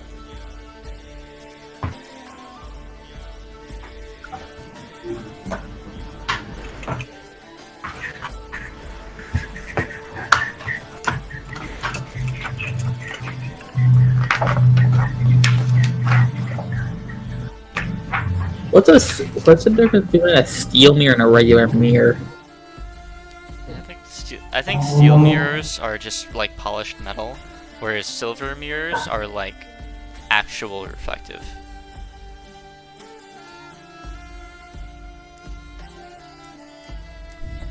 Because as far as I know, modern mirrors are made from an alloy of like nickel and something else.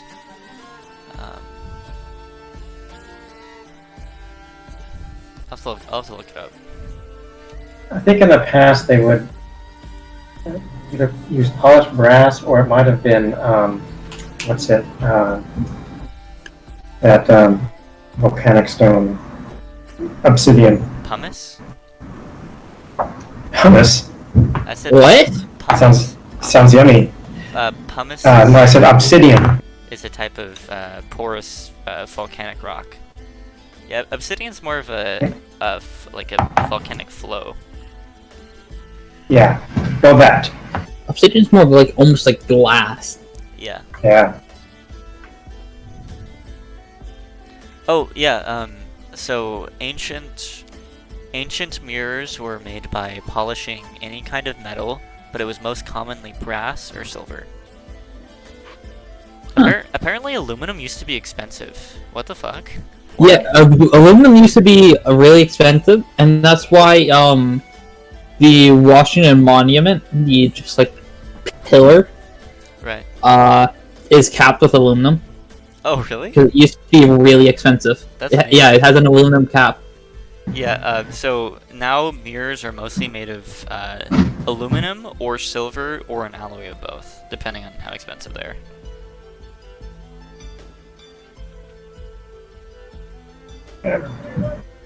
Yeah, there's a 9-inch aluminum pyramid. So what do I think, or what does Rain think of the odds of a metal mirror helping against petrification?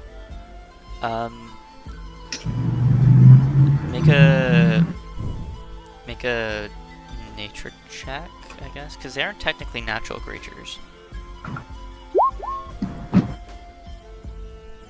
Okay, you don't know too much. All you really know is that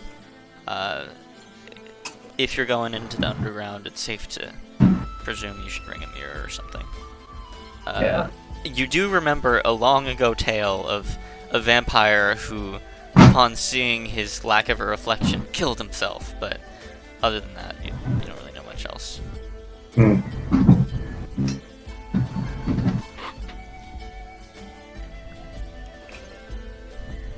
Can we go ahead and ask the person, like, how did the other expeditions get down?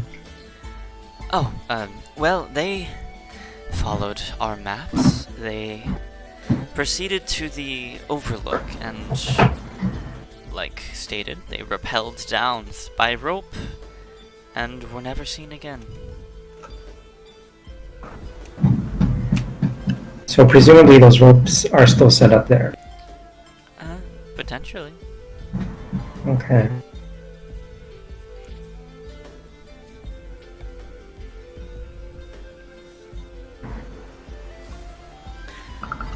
Now,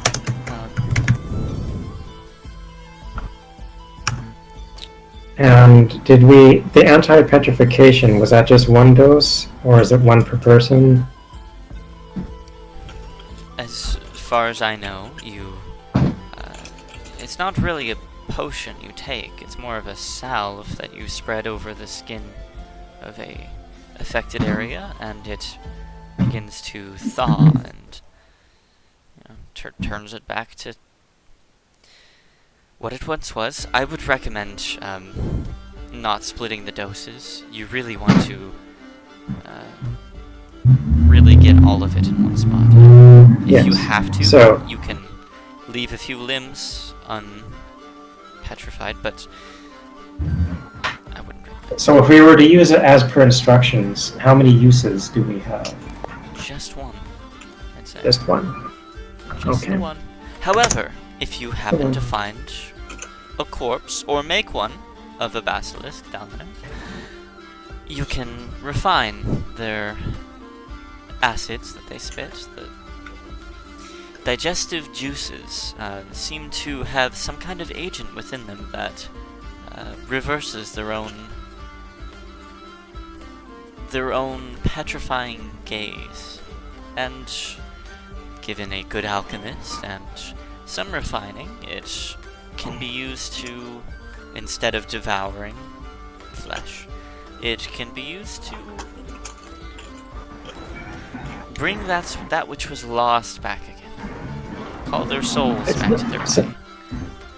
Sounds like we should bring instructions on how to make such a concoction with us in case we find ourselves in a tight situation.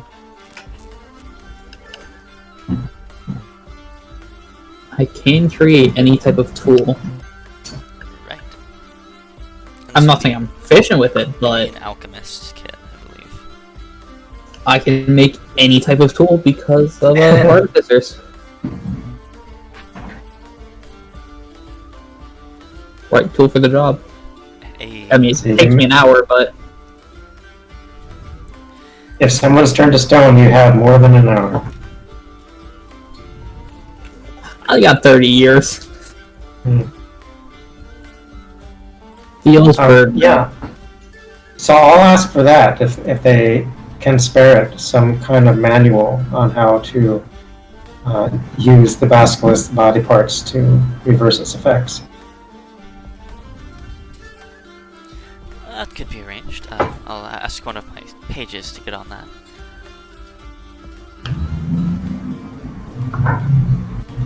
She snaps her fingers. The spear that she had seemingly leaned off to the side, and you see her copper scarlet red hair just kind of flows out. It was weird. She was wearing a helm at the meeting of logistical officers, and it was hiding her rather striking hair. It's kind of almost distracting to you guys as you watch her call in a page and then send them off in pursuit. Mm-hmm. And if and when that comes back, I think that should go with G. Or G. Gee, that's G. G. Right. Well, you should make yourself acquainted with the Wave Sons that will be accompanying you. They are the With the who? grapplers from the Sunken Cove. I'm sure you've wondered why you are called stalkers. It's not just a term for a perverted man chasing whatever fancies him. It also refers to sections of our military.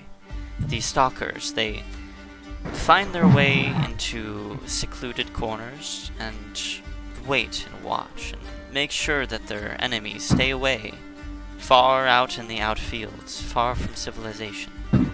They find their marks and they either watch and wait or strike when an opportunity presents itself.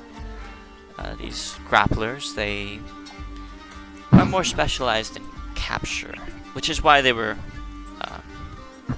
already here when you came.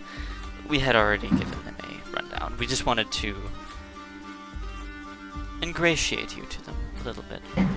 And she nods over to their leader, and he nods back. They seem quite patient, especially for a military outfit. Usually the people you've been around have been uneducated and inexperienced. These people seem to have seen real battle, as though their experiences in a training camp has given them an edge over the average soldier. Okay. And the grapplers, they specialize in capture of enemies and the restrainment of those that would cause harm to any and all who find civilization to be their sworn adversary.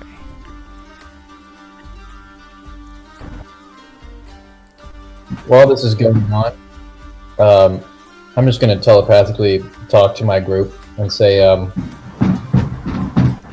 I think that there is no time to waste, and if you require my help with the water, I need to meditate immediately. So, if you do not want my help, just tell me to stop meditating. I am going to begin the process. So, I close off and just begin sitting down somewhere and kind of phase out for a bit. Well, here's what I'm thinking, and Rain goes up to G. Do you think you might be able to rig this rope entrance to have some kind of harness so that we can lower people down from above? As this sounds like it's a very tall climb that not all of us might be able to easily do. Yeah, I mean, I could probably work with that. I got a few pulley systems as well that could be put into place. So maybe we should look into doing that while other members of our party are spending time on things they need to do, such as meditating, etc. Where's this? Where are we setting this up? I need to look at the place. Yeah, we've yet to even be told where it is. The what?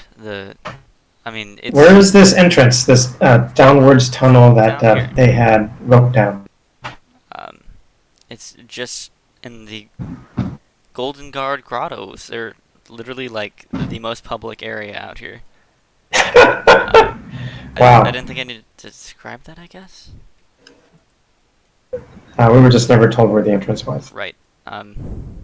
Or I forgot. I'll give you exact directions and this map that shows you exactly where it is. Cool. It's to the south, along the seawall. Specifically, you'll see a grass-shaped rock that juts out. It spikes. You can't miss it. But I'd recommend buying a boat or something. Probably a small one. It'll get wrecked. Okay, bye. So Bye. There's rhythm. what's happening? Alright. Oh, Rhythm shit the bucket, and she's saying, okay, bye. Okay. So this downwards tunnel is wide enough to carry a boat? Yeah. Okay. But it's hundreds of feet down.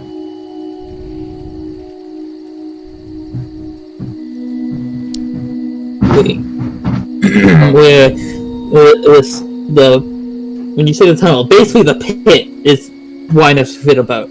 It's Yeah. essentially a pit. You'll need to carry poles to bounce off the walls.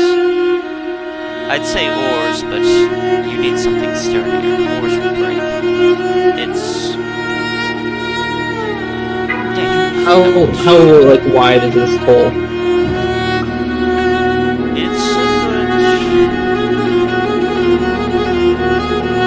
It's a good, I'd say 15 to 30 feet on average, but at points it widens down to 10 or even 5. I've been in the shallower tunnels, but the deeper places even I haven't gone yet. I always figured there was some dragon or something waiting for my steel to bite it, but nonetheless... I'm an expert on dragons. Well, I did slay one, but that was a long time ago. It's been a long time. Oh, bye. Oh, really? You killed a dragon? No, just slayed it. I think you added an extra S step Slayed there. it? Like, It's a long story. Don't worry about it. Never mind. Slayed. Yes? I find it hard to believe Yeah. you laid with a dragon, it bites your head off. You'd be surprised. There's a lot you can do with a wingman. You just Okay, like so- hang his head down. To get things moving along, how about we make arrangements with the Wave Sons about meet us at this particular hour at the entrance? And in the meantime, we're going to do what prep we need to do, meditation, possibly making a safer lowering mechanism if we can. Are the supplies already ready, or like the rope and everything, or is that stuff that we're going to get later? This will be presented to you.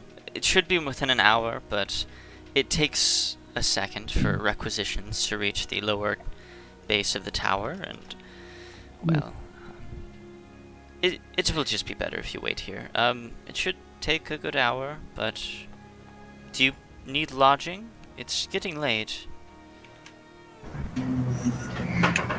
It might be best to do it in the morning then, after everyone's had a long rest. Sure, how about we fast It's an forward? exhausting day. Right. I was gonna have you like talk to Mordecai for a sec, but you've been talking to Okay, this guy sure. for like an hour, so I'm not gonna force it. You can always just talk to him later. He seems to be a little bit preoccupied anyway. It's good to see you. He gives you like a wave as you walk out. Plenty He's of time gonna for RP later. toss We him need to a get some glowing combat rock. in. Okay. So you travel down via the mine carts. It's a wild ride. This kid don't really know how to brake properly, so it's kind of like a very sharp acceleration and then a very sharp deceleration. Metal on metal. Sparks fly. Ray might give some tips about nausea might be caused by these abrupt stops he's using, and maybe if he were to ease on that brake, But it might help him with his illness. It's fast. It's faster to do Well, it this it's way. your decision. Maybe he's right. You hear him like debating with himself as he goes back up again. I would like to point out that I have Spare the Dying ready to go. Right, and you did end like inches away from like sandbags in your face. It was a close one. Nebro, you've had brushes with death, but that was the closest one. I've actually laid out dying, and this beat them all. He died as you lived. In a minecart? It's a weird way to live. Hurtling towards certain destruction at the mercy of someone very unqualified.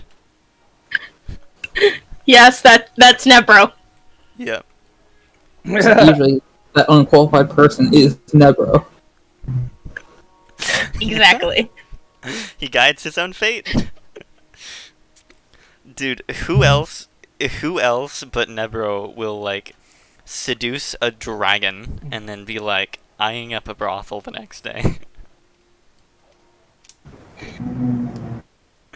Anyway. I'm glad that you guys called me on that one because she would have cut my dick off. Oh yeah. You'll be like, here's my obsidian and bloodstone necklace. I made it for you, baby. It cost me like 200 gold. And she's like, is that bitch I smell? Did the dragon relationship happen as part of the backstory for Nebro, or did it happen in game? No. In-game. In-game. Wow, I kind of nice like, development. I kind of like, It was kind of glossed over. yeah, that's what I mean. I kind of did it. Nebro asked me to do it in between, like, we had like a month break in game where they were like being trained as officers. And then Nebro's like, I want to go hang out with Shootholth. And I'm like, okay. And then he's like, I want to go seduce Shootholth. And I'm like, okay, roll persuasion. And then he rolls really well. And I'm like, okay, well, things progress.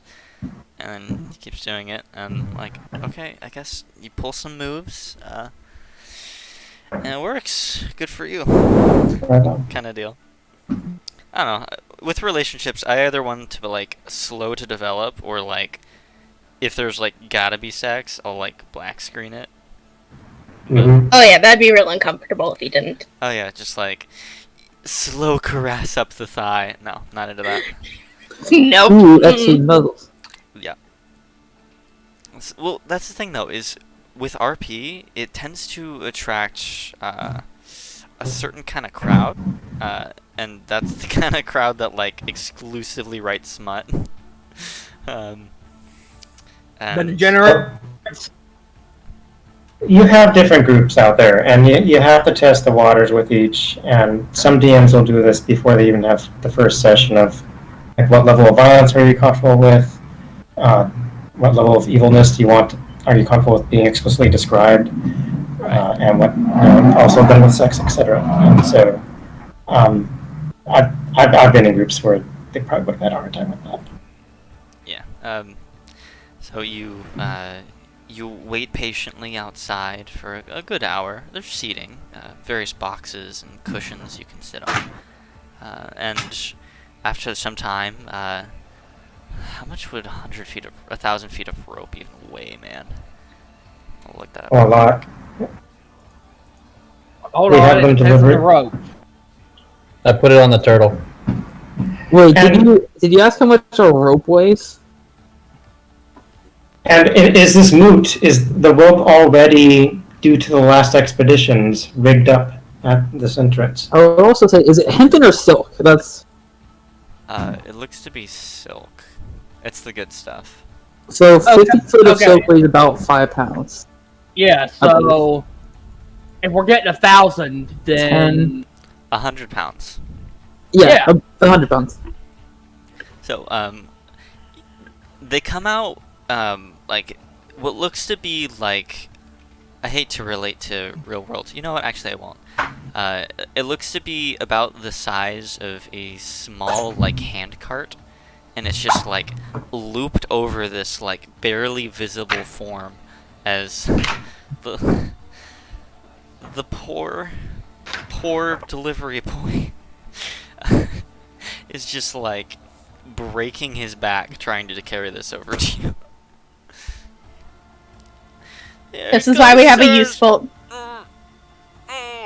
go over there and get the rope off of him and haul it over to the turtle. Oh, thank you, sirs. Thought I was gonna puke any second there. Whew. Do you need another healing word? I mean, I'm sure my third vertebrae could use it. There we It seems go. like a grievous That's my misuse sign. of holy power. Yeah. Oh no, I've got Raven a Queen sore will forgive me. back. You got any divine power for me? Yeah. Good luck. I know I only knew you for a short while, but it was real nice to meet you. Nebro just kind of nods. Yeah. My name's Nelmez, by the way. I'm Nebro. Oh, nice to meet you, Nebro. I came in with my brother. He's something of an oracle, they call him.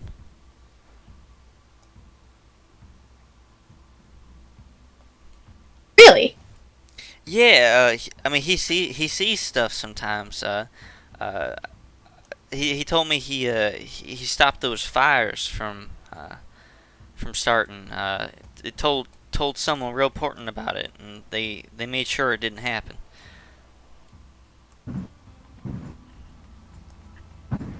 Some people also call those people mad. Oh, he's real mad. You should see him when you take his food. He gets like very angry. The wrong type of mad. Oh, I mean, I don't think so. He's not too old yet. Don't they only get mad when they're old? It depends on the situation of one's life. But I'm sure What? your brother isn't mad, and he kind of glares at G. Alright, I'm sure he's actually an oracle. Maybe he's just blessed by a divine spirit. Oh, maybe. I just want to keep him safe. That's why I'm here. Did you see him up there? He's got his own chair and everything. I'm proud of him. Yeah, we saw him. Blue hair, right? Yeah, it's almost unnatural. Tritons are, you know, they're supposed to have a color that matches the sea, but his sticks out like a sore thumb.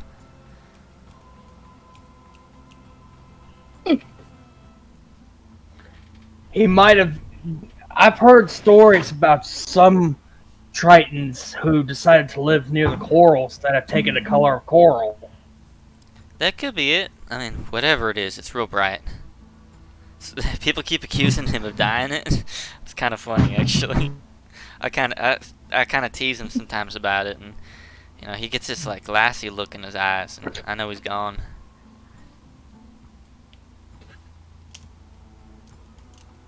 But anyway, I'll go get you the rest of your stuff. I don't mean to take up too much of your time. Alright. He waddles off.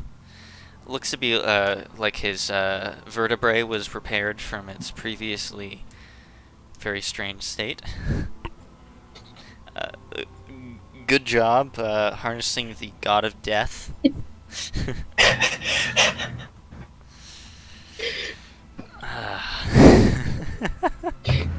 The Raven Queen blesses all. Okay? Let's just like get this moving. You make your way out. The wave suns seem to lead the way up into the dock wards. The sun is setting, but they seem intent on getting some kind of vessel, a boat, and they seem to settle upon a rather quickly. They probably have some connections in this specific area. What looks to be like a very large rowboat. It seems to be 4 paddles, 10 seats. It's quite wide and looks sturdy enough, but How large is their group? there appears to be how many? I think I said 1, 2, 6.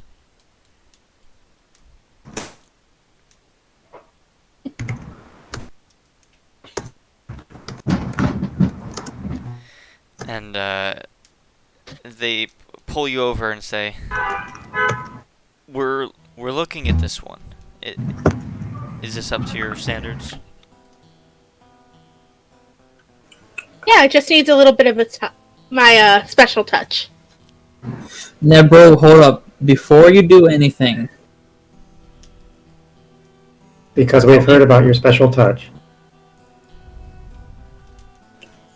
G's gonna like lean down next to Nebro, like waiting to hear. Oh, I was just gonna use leaf weave on the boat. Make it more buoyant. Oh, Okay. Like, use it... Make it a little bit more water resistant. So you're like tearing off the leaves to like line this. You're tearing off this very rare plant, just like ripping its leaves off and just like plastering it to the side of this boat. I'm not Kinda? I'm not judging his judgment, but typically I wouldn't say it would cover all of it because it's a Oh, larger boat. right. It's a good idea. I just like with the size of the plant that you picked up, it's kind of like a floor plant, like ivy that snakes along the forest floor. You could like make a pouch or something with it, or some other kind of like small like vest or vessel to carry stuff in. But What I was covering thinking was outside that... Sorry, what I was thinking was I was going to like grind up the leaves into like a paste and use that to like paint the boat. oh, okay. But so I don't think that Connor- would work. No, you could definitely do that. It'd be kind of a thin layer, but Go for it. All right. Make a, let's say, medicine check. Okay. Medicine. Oh, I get a plus 'Cause 6. it's inherently a magical, like tincture, so it should have the stay withal to stay on. Yeah, you managed to grind it up pretty well. You waste like a couple leaves, but the vast majority of it you get into a mortar and pestle and grind it to a fine paste. Alright. One of the sailors says, "Oh, that there's tar, yeah? We could add it to our mixture if you'd like." Yeah, sure. Alright, heave it up on the dry docks. And his men do so. Alright. Now this boat'll cost you approximately 56 gold pieces. Are you willing to front that, sirs? And they look at the wave suns and they glance back at you. I have Would you like 28. to split? We can handle half. You handle half? There Sure. are 12 of us total? There's 11 of us because Dust Kidney's not here. If he's 56, Is he with us, or? 28.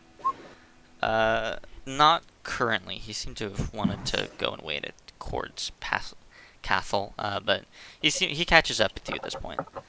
Oh, hey, yeah, I was just looking after that fox you had. He's tearing his way through a Bible right now.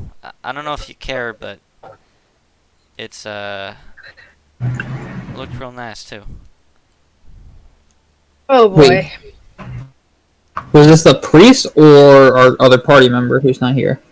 Oh, I was just talking to your party member because he's got like a southern accent too. Sorry. I know they run together. I'm not too great at voices. No, I thought we left the fox with the priest. That's what I was asking. Yeah. Apparently foxes are a handful.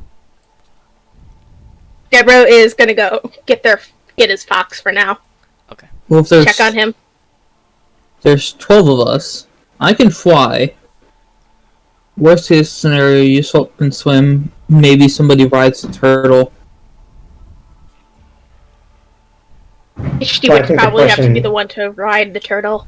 Well, he can't really ride it. It's behind him. Oh, I would have to be the one to ride the turtle then. I love how I like give you magic stuff and like go enchant with it, and you're like, I'm gonna put on a boat, and I'm like, cool. So is that 28 that you put up there? The amount of gold that our group needs to pay? Yeah, that's 56. Okay. I think. He's If gonna- everyone else is talking, then I'll just give the 28. I've got 2 gold pieces on me. Okay, I'll give 26. Right. I have 28 gold on me, so I could pay the entire thing, but then I'd be broke. So how Oh, much do you guys want same me to here.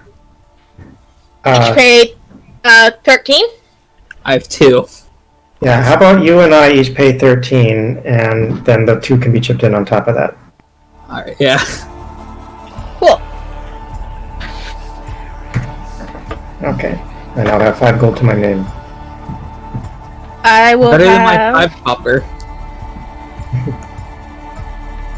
15 gold to my name. You guys are getting low on funds, aren't you? I've been low Yeah. on funds for the past like 20 sessions. I think I'm the only one who has 184. I've got 16 right now, but you know, once we get into some actual combat, we'll get more, right? Probably. Doesn't help that G literally permanently spends all of his cash. Yeah, Nebro spent all his cash as well. And all of your guys's. Now, how do we intend to get this boat down the pit?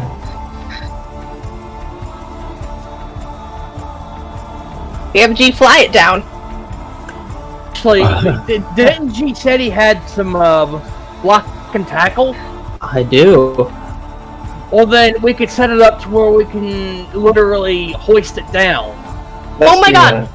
We're an idiot. We're all dumb. Why don't we just use Featherfall and carry it? And she's just gonna look over at Nebra like, what did you just say? We all just put Featherfall on ourselves and we carry it. Is that an option? Do you G's guys just have gonna that start ability? counting people. It's like, wait. She does. G's just gonna start counting people like, there's 12 of us. Yep, not enough. Best I can do is 5. Alright, well, the other people can go down the rope. We have the strongest carry the boat down. I really don't want to suggest this, but technically, if G flies down to the bottom and casts Featherfall at the last minute, he can like slow you guys. I like, will right say before you the fall. Featherfall. We also can't really use Featherfall at the start because it only goes 60 feet every 6 seconds. That's 10 times max for its minute duration. That's only 600 feet. It's like 1,000 feet down, isn't it? Yeah, but you can still cast it while you're falling, so you Oh, can yeah, but, almost like- at the bottom. It would take 2 casts. I have 3 spell slots. No, I just meant while you're falling, it like immediately slows you, so you can do it while you're like almost to the bottom. That's really risky, but we can do it. Right. Yeah, but you know, Should we set up the rope anyways for a escape plan? Yes, Maybe. and we're going to need to lower the boat anyway too, right? Unless you're going to featherfall that. And I don't want that boat dropping and then featherfalling at the last minute because it might bounce off the sides of the walls or whatnot. Break apart. How like big is the boat exactly? How like wide its dimensions? It's quite wide, actually. It's about typical size for a canoe. It's about 12 by 20 feet. And you if said I- it was 10 feet in diameter at the thinnest parts, or 10 feet in radius at the thinnest parts? At the thinnest parts, it was 5 feet, so it would kind of scrape the sides, but you could probably get it through. And it's an angular thing, so you can like tilt to the side. It's risky, but you can do it. Can this boat fit our entire group, including the extra officers? If it's 10 people, we have 12. But I can fly and somebody can ride on the turtle. And, And then well, and half of us then- can swim. yeah.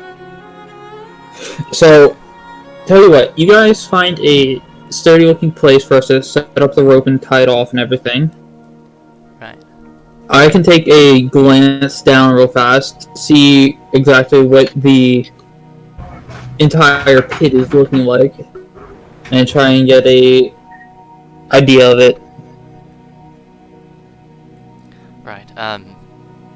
Would you guys like to go now or spend the night and do it in the morning? We should probably spend the night so that Ishni can finish doing whatever he's doing. Okay. So where would you like to spend the night?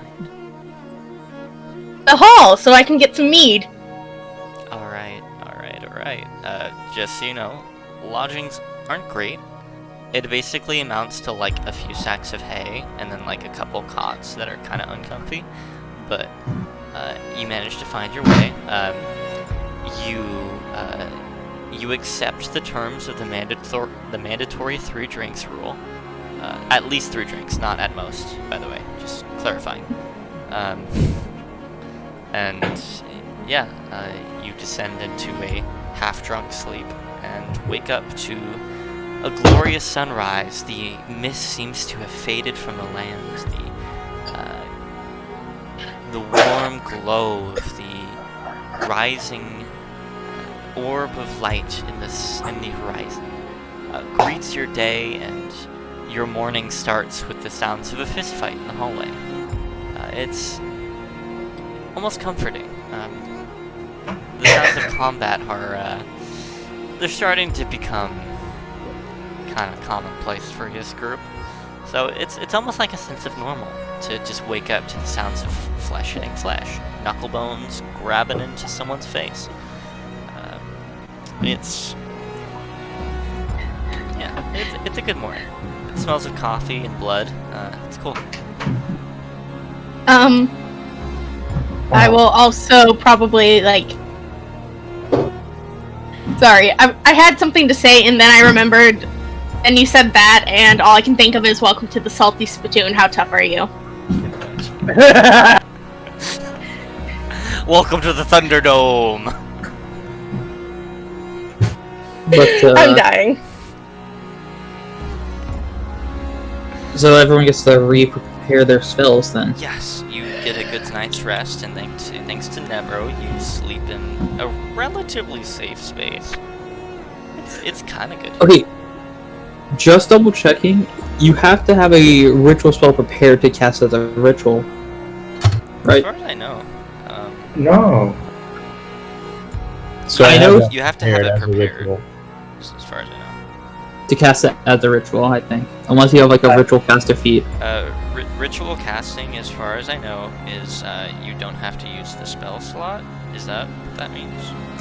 I'm pretty sure that's all it is. You don't have to use a spell slot, but it takes 10 extra minutes. Yeah. But you have to have it prepared still. Okay, Being- that makes sense. Being an Arcana cleric, I can cast ritual spells. I have like a tiny footnote on it. I don't know what the difference is, but I have it. And so I prepared it today. And if I want to, I can cast it as just a spell, or I can cast it as a ritual. Right. Yeah, it must have it Just take prepared. 10 Okay. minutes. Okay. That's annoying. So, are you gonna do this now? Because it does last 24 hours. Water breathing. Well, we still have the one from the priest, no? If it lasts 24 hours? It, We have it until like this evening yeah, I again. guess so. It's still going. Sure. I guess we can wait. So you meet the Wave Suns at the docks, the Hurricane Harbor as it's called. You see various ships coming into the harbor, although none of which are from the Terran depths. You're used to a certain amount of traffic from there. You were in good terms.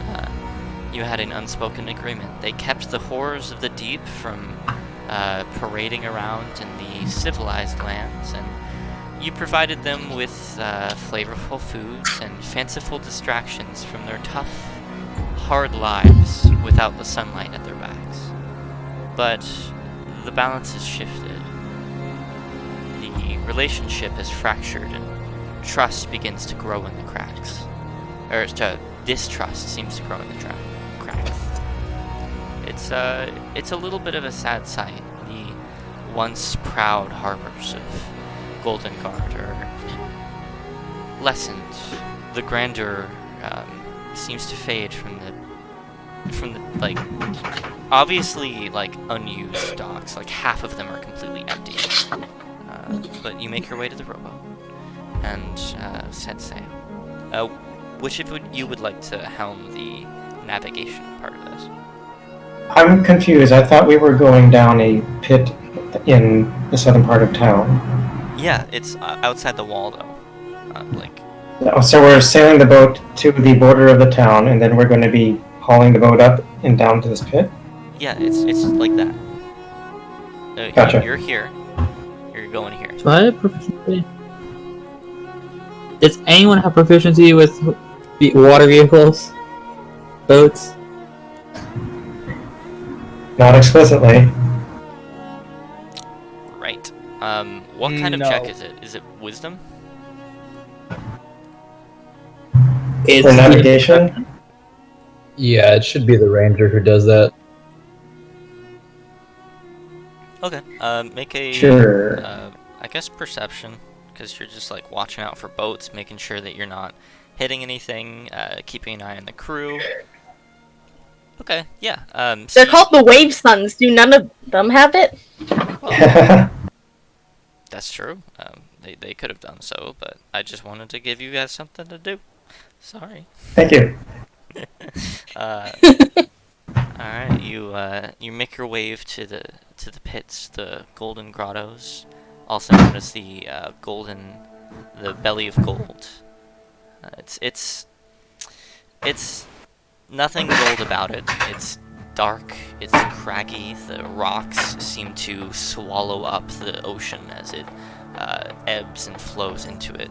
The water caves seem to take the surf and increase in speed as it goes down, down, down.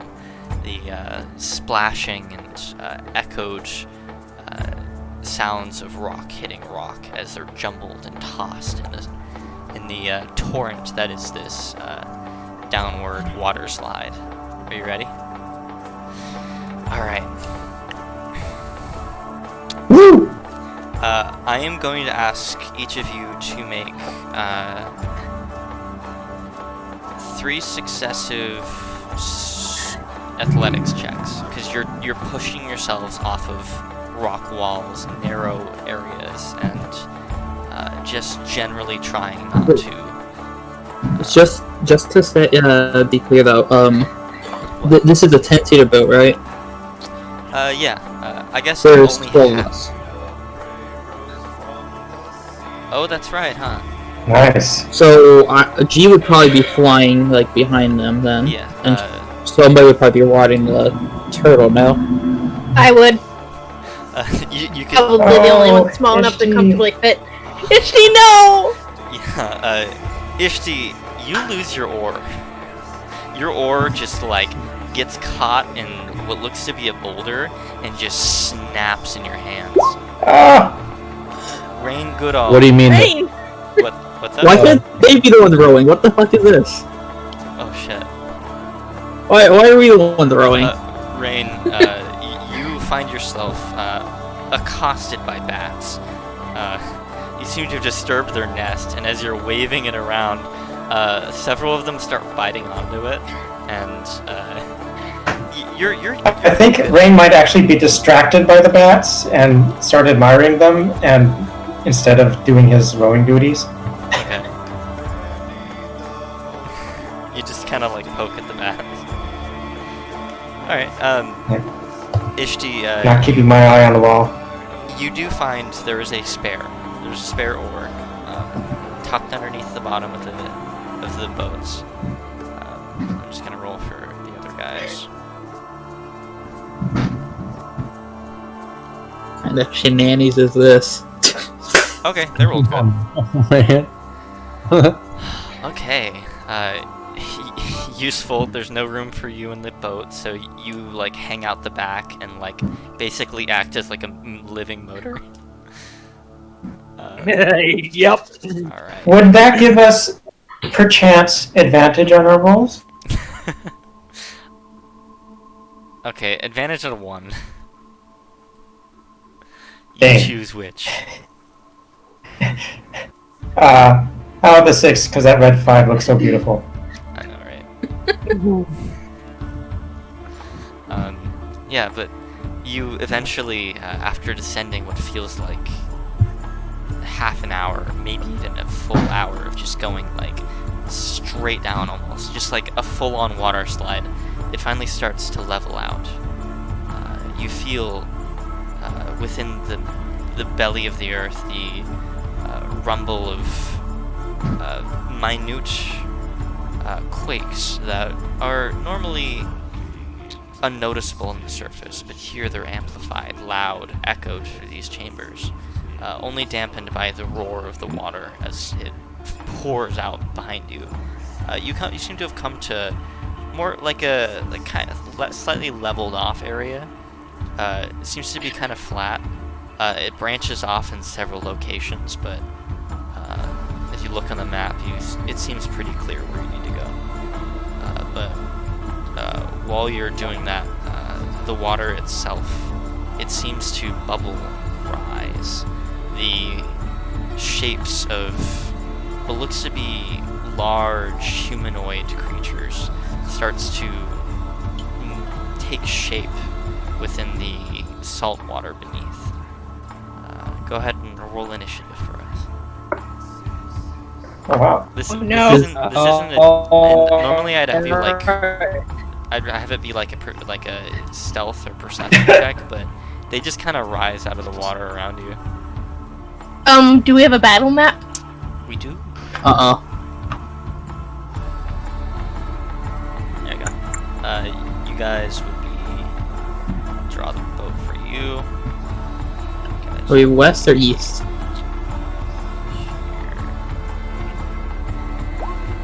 Oh, we're to the west, Nebro. Okay. I need a you do reroll to notice have this, my. yeah, I'll move him. I mean, you do notice that the boat itself is kind of like leaf shaped. It's interesting.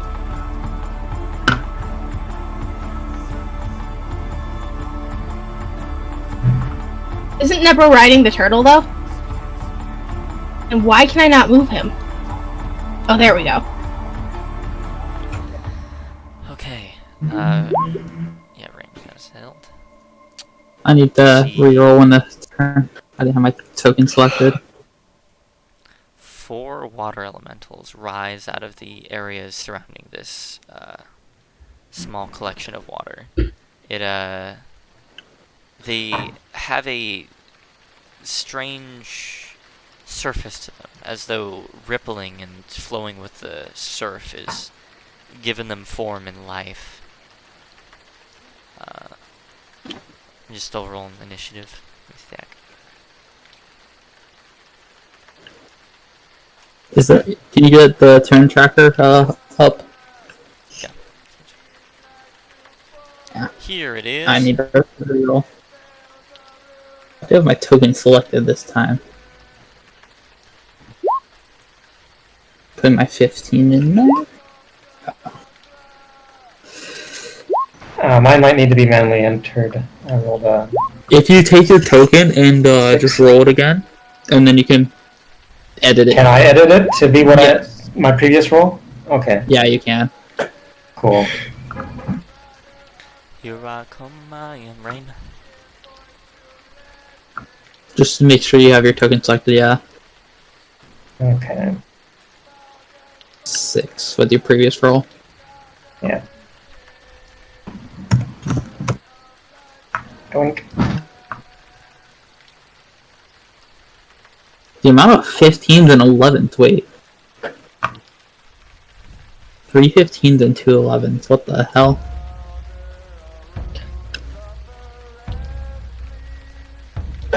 Those are today's lucky Is numbers. that everyone? I think so. Yep. Yep. If the other guys aren't rolling as well, I need to. or they zeroing. The wave suns, See, yeah. I want to, but I also want to complete this section, so I guess it'd be like, well, show us your medal. Is it keeping the boat afloat? We'll defend the waves. We'll defend the vessel. You defend your honor. Right. They just have their arms crossed, expecting, just watching you. Basically prove themselves to you. They don't know you. They don't trust you yet. But There's there's no chance of me talking before the combat, or oh yeah, you probably could. You've been traveling with these people for like an hour now. They're pretty. I meant to the elementals. I guess when it comes to your turn, but I mean they Okay. rolled pretty well in stealth. I didn't want it to be like a surprise round because then you would have been like, oh, the boat's capsized. Yeah, no, Great. that's fair. But they at least rose and gave a fair fight. Okay, so this water elemental, is this where you guys want to set? Exactly. Number Well, one, he's I flying would off. expect you to like be in the boat, right? Never was on the turtle behind. It Oh, should right. be not. Okay. Yeah. What about And you? it should. I said G was flying behind or nearby, so And I'm in the water, so All right. trying to find a symbol for that. So he would have a movement of 90. Okay, definitely. He's going to. Is that What's up? purple drawing the boat? Yes. Would I not be in the boat? Or was I taken out? wait, somebody talking? I think I was trying to put Nebro there. Okay. Let's just go with that. So he rushes forward, in a flow of water that seems very graceful, and he's going to make a slam attack initially against you, Rain. Okay. Does an 18 hit? Yes, it does. Alright, you take 12 points of bludgeoning damage. Ow. Okay. He's going to make another slam attack. Oh, hold on. I have something for that. Let's see what it is. The attack defense. When a creature hits me with an attack, I get +4 armor class against all subsequent attacks from that creature for the rest of the turn. Well, it has a 25. Yeah. Great. Great. So 7 I go, points aha, of I still get slammed. damage. Hey. Okay. And you hear. Smack. I don't know if any of you speak Aquan, but Yes. you hear Yep. in a burbly, bubbly voice.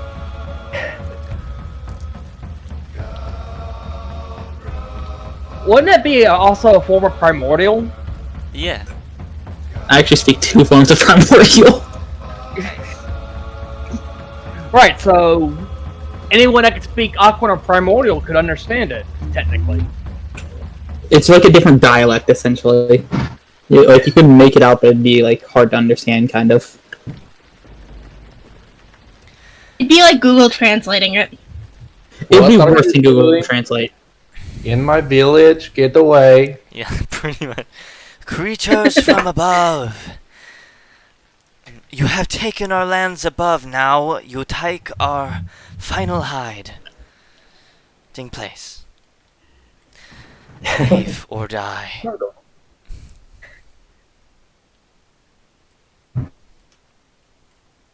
Pretty intelligent for elementals. They're yeah. They don't really understand too many concepts outside of ownership of land, really, Yeah. and objects.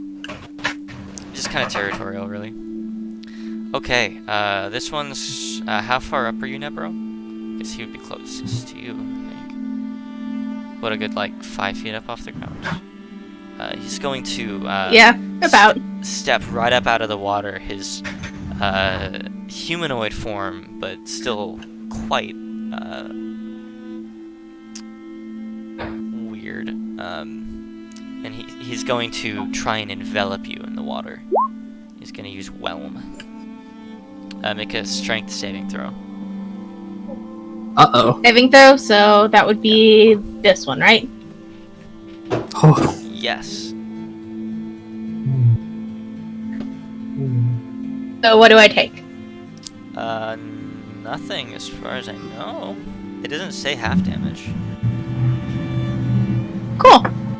Yeah, it's just only if you hit. Alright. So as he comes up and seeming to almost grasp towards you and just pull you into a hug of death, you pull yourself away and dash into the safety of G's shadow, essentially. So you would be shoved out of your space, and you fall flat on your butt. Gee! How big is this cavern, by the way? This area specifically it's a good probably like 100 feet in circumference about. There's various entrance points and paths off of it, but this is just the first flat point that you've come to. You had me at 100 feet. Same. Sure. What it is at the end of his turn? Yes, it is. I believe that is it. Okay, G, what's your go? G's going to kind of lower down close to the water line, and he's going to kind of like clasp his hands together with his like right above, right near his head, kind of as he does his components, and he's going to cast Conjure Storms. Oh no. You remember that cantrip that you made? Yeah. So he's going to cast that, and then he's going to speak out in Aquin. And he's going to try and command the elementals to stand down by intimidating them. Roll intimidation check. Roll intimidation. Hey guys, my chat popped out of its own chat and it's now its own thing. How do I do? It's its own window. There should be a little X on it. Oh, that's it. Fantastic. Never mind. Continue. So I was hoping Conjure Storms would help me with causing a fucking storm, but 12. Are we inside at this point? Well, yes, but if the cavern's really big, 100 feet above. Yeah, there's probably enough room to gather clouds. Oh, cool. Okay. It's not a bad roll, but it's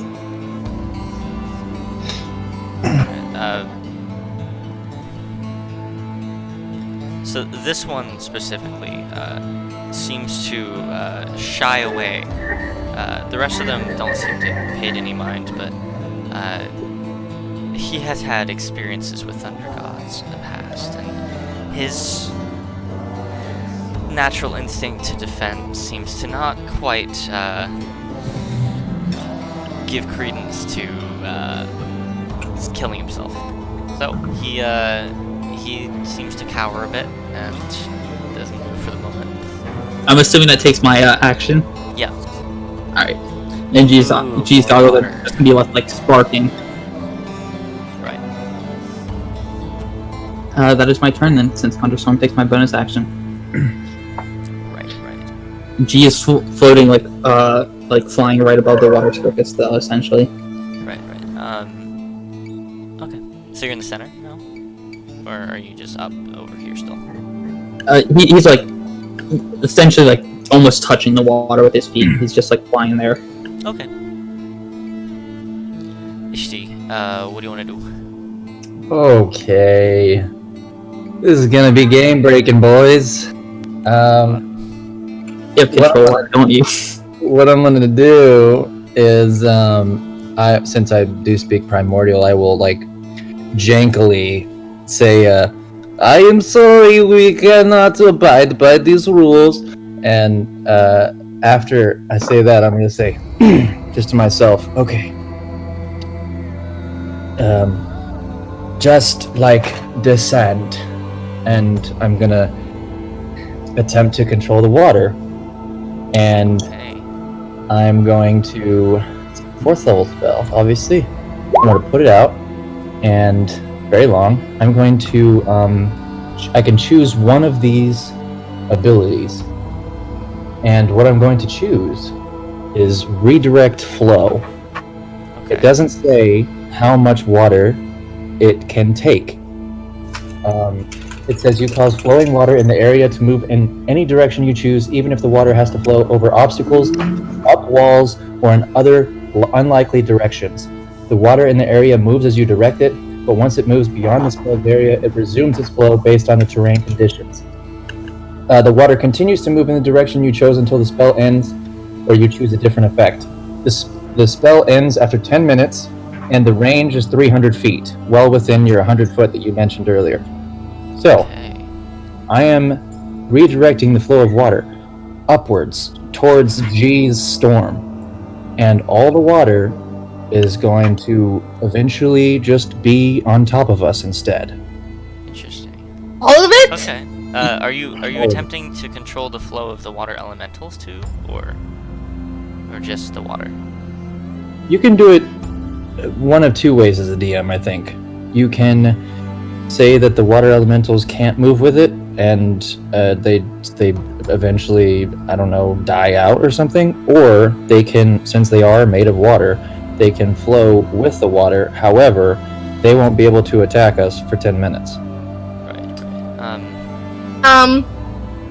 Before you do that, can I point out something? If we need a little water to traverse, I will leave some. Okay, that's what I was concerned about, because we're in a boat. I mean, we A can heavy just boat. move the boat. I mean, I'm also saying you're lifting water 100 feet up. Water is pretty fucking heavy, dude. Doesn't matter. When that shit comes back down, I don't want to be here. Right. Yeah, exactly. Let's go. Okay. So, Well, what does Cody want to do? I would say, since they are made of water, I feel like it would be a test of wills, almost. So I would have them make, like, some Like a kind of saving saving throw? throw. Yeah. Probably charisma, I'd say. Because it's, like, trying to control their body. So... The DC 17. What? Whoa, okay. Yeah, they just start rising into the air. They're caught up in the torrent of water, just rising up into it. And they're just, like, stuck in there.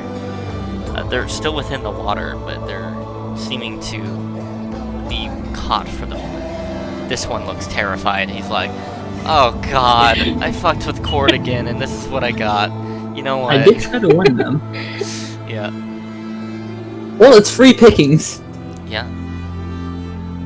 Okay, Hold your nose or get the fuck out of here. yeah. I mean, I could just shoot them for... How long can you hold that? 10 minutes. I'm gonna rule that he can make a saving throw at the end of each turn, but if he fails 3, then they'll be lost forever. Oh, well, then Failed. what's the point?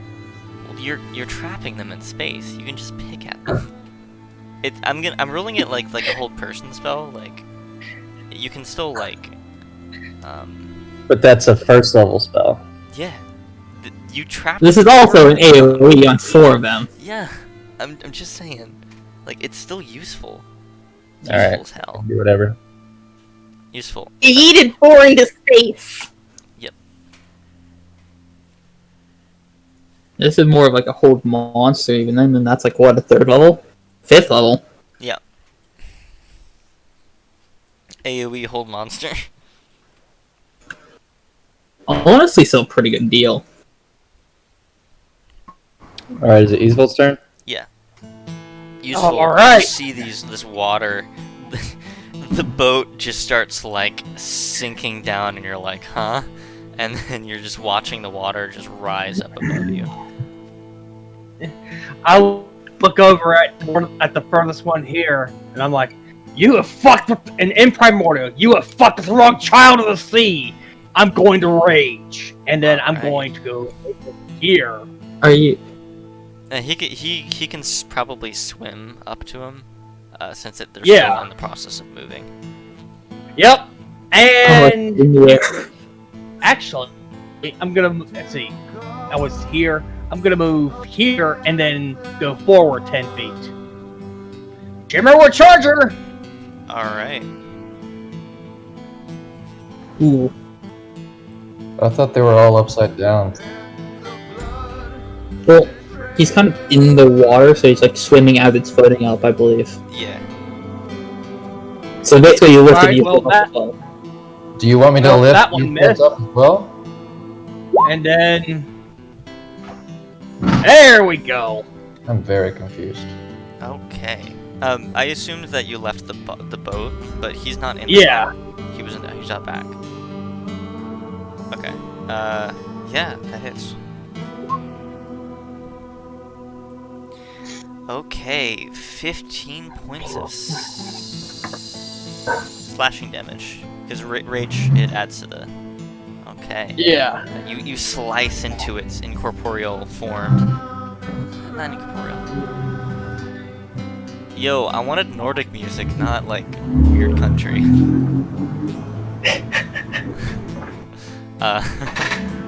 Yeah, you definitely get it done, and, since you're wielding Shimmer, it's not a disadvantage in the water. Exactly. And it's already magical, so they won't have any resistances to it. Yes, exactly. Alright, anything else? That's all I can do for now. Alright, Nebro-Knackle, it's your go. This wall of water just starts rising into the air, and then, like, the tip of it just, like, reaches out and grabs this water elemental in front of you, and he just starts lifting. Is it still within, like, touch range? For the moment, yeah. Do I have advantage? I mean, I wouldn't say so. Damn. Well, then I think that's my turn. Right, because they're being moved up. That doesn't mean they can't reach. Oh, wait!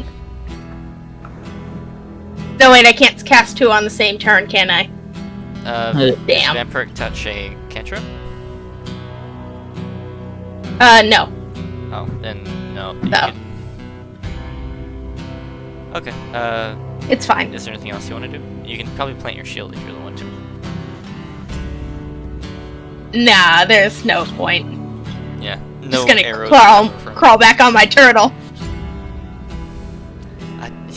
I did good, turtle. I was a good gnome.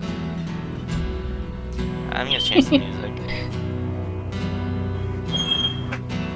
Who's next? Water elemental saving throw charisma. They're not good at this. Finally, all right. This one is going to rise up with the water, knowing that it's the only thing keeping it safe.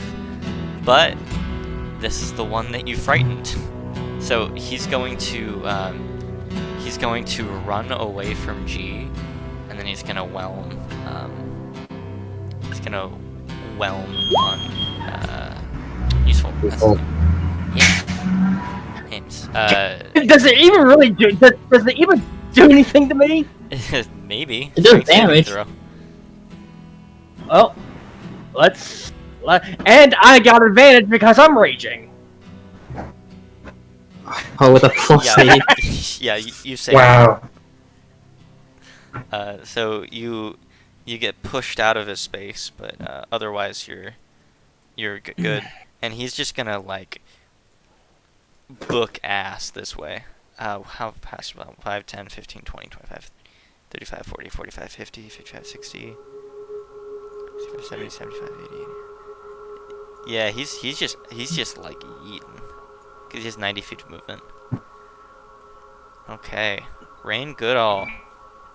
Okay. Bread and Now, butter. my bread and butter. First, I'm going to try some jam and croissant, which is.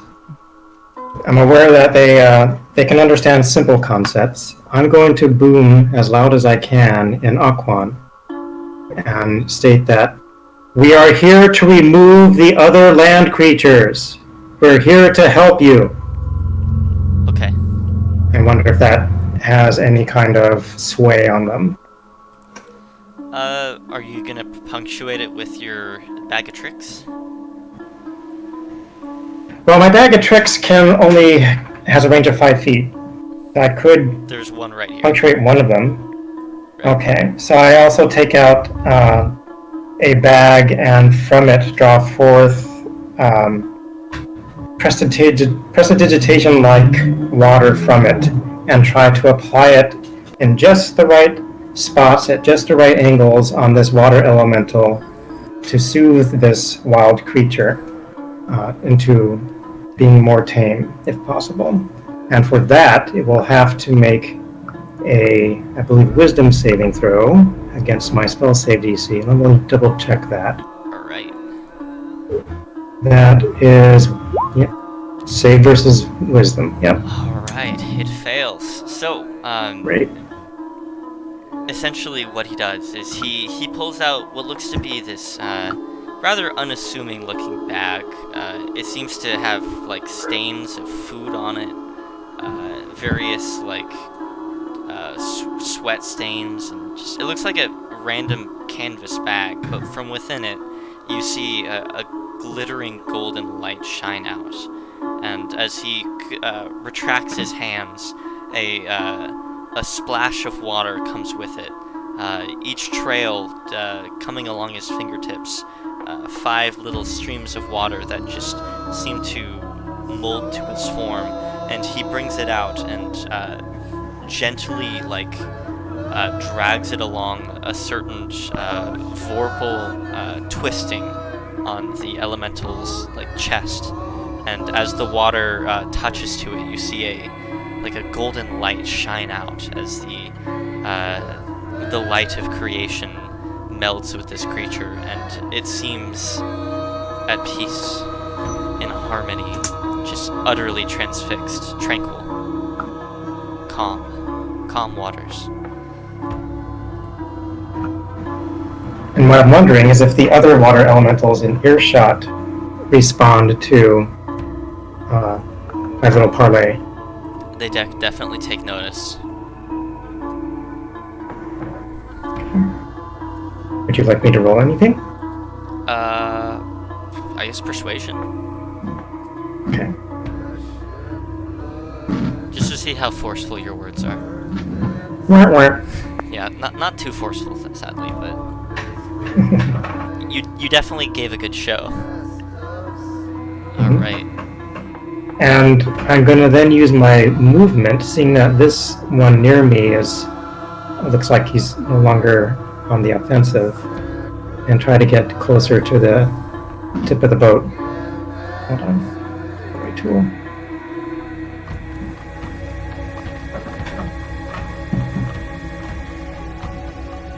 And that will be my turn. All right. Hopefully that's better music.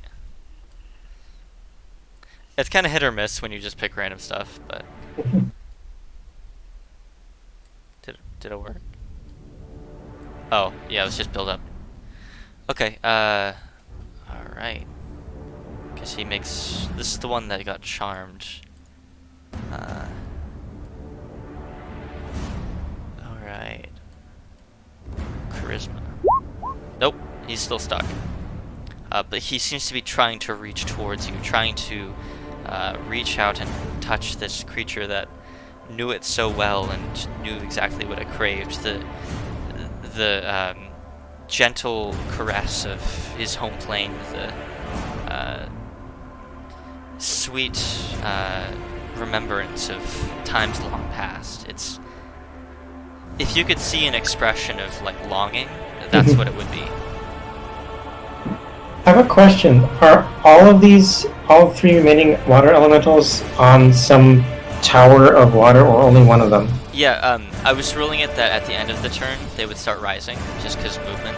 But at that point, as you did it, it was like Michelangelo. You're reaching out, and he's reaching out. It's a cinematic moment. Yeah, Rain and God. Rain is God. Alright. Is it kind of ironic that his name is Rain and they're dealing with water elementals in the air? Yeah. With water in the air? Alright, he fails. This one seems to be thrashing and trying to drop down, but every time he pulls himself out of the water, Ishti, you reassert your control over his body, and he just shackles back to the wave of water, as though restrained by his own life force. Alright, G, here we go. He's just gonna start shaking his head as he pulls his bow out, and he's just gonna draw an arrow towards the one useful was flashing at. Alright. I told you guys to listen. And where's it at? There it is. 12? That does not hit. Ooh. And G's gonna fly. This one is in the air, right? They're all in the air at this point. This one's the only one that's managed to get out. So if I move it, wouldn't be able to hit me? I don't think so, no. Because they're up in the air at this point. I'm gonna fly over here though, and then land on this cliff. All right. And You get a commanding view of the location.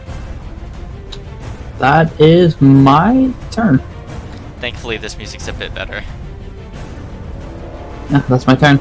All right, Ishti, you have just tamed the terrible, like, chaos of the wilds, and you feel powerful. I just start rowing. Alright. Yes! Get us closer. Alright. Where are you rowing? Just like Willy Wonka.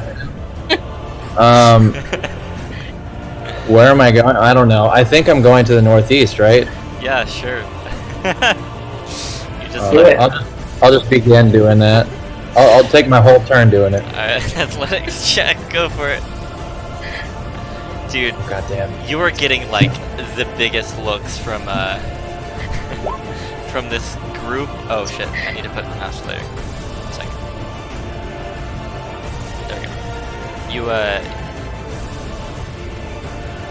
You are getting like the widest eyed looks from this like group of hardened individuals who have been through hell and high water, and you're just like, oh, I'm just gonna snap my fingers and they'll go away. I'm gonna keep rowing now. It's so casual and so perfect that they can't help but be impressed. I don't even look back. Wait, does Nebula get dragged along because she's on the or he's on the turtle? No. Yeah, I'm actually, here. he fell on his ass the last round, so he would have still been. Oh, because he got Yeah, pushed no, off. but I used my Didn't he get back on? movement to get up. Oh, Yeah. oh, yes, you did. Okay, yeah, you would still be on there. So, good 5, 10, 15. I guess, like, here. What's now? the... It's a follow distance. Yeah, that's fine. What's the boat's movement? The boat's movement. Currently, since the load has lessened, since there's only one person rowing, it'd be about 20 feet. But usually it'd be like 40, I think. Oh. Even with the lesser load? Well, I mean, if everyone's rowing, it'd be going full speed, but you're still trying That's to push fine. like 6 people. Okay, so did you move that at like a dash because I used my action for that? I'm just looking up the rope. Naval statistics. I mean, D&D Beyond has it at 10 feet, so 20 should be fine, yeah. Okay. Alright. Take both oars and I'm in the back doing the work. Yeah. They're just like, wow. Alright, alright. Does your back hurt from carrying the team? I told you I was going to come prepared. Alright. Bruh, why did you have to have a saving throw that they had like a minus in? I have to roll an 18 or better. You're the one who decided charisma. You did that. I know, but it's just what made sense. Like, you said game breaking, I'm like, oh, it'll be fine, and then it's just like, nah. He cast control water versus a water elemental. That's fair. Yeah, that one couldn't make it out. I think I have the music too loud. I'm gonna turn it down.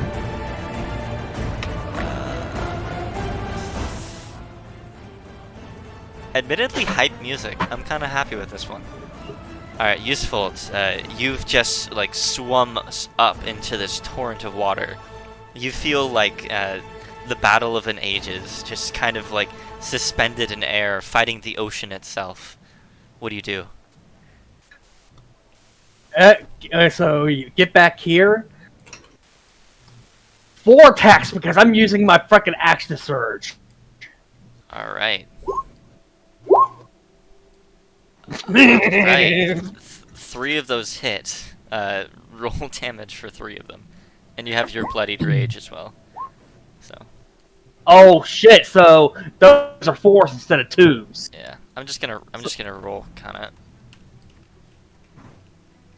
So 12 plus. Jesus. He did action surge. That's true.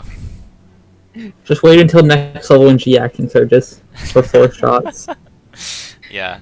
Anyway, so that happened. So you get a glint in your eyes. You see the legends that will be spawned from this one action, this one encounter, and you grip your sword. You look back to the enraptured form of the water elemental behind you, and you sink your blade into the one at your front. Once, twice, 3 times, 4 times. The third strike glances back, but you tear into this creature, and you are doing damage. All right. After I get done slashing it, I just look at it right in what would be its face and just. I love it when he does that. All right. The barbarian is doing barbarian things. That's about right, isn't it? Nebro, That's why we like him. what do you do? You got the shovel. Okay, Shovel? that hits. Who you hitting? This one. Okay. Oh wait, no, that's too far. The one behind me, the big bully. Okay. You bully. All right. Yeah, that hits. Deal damage.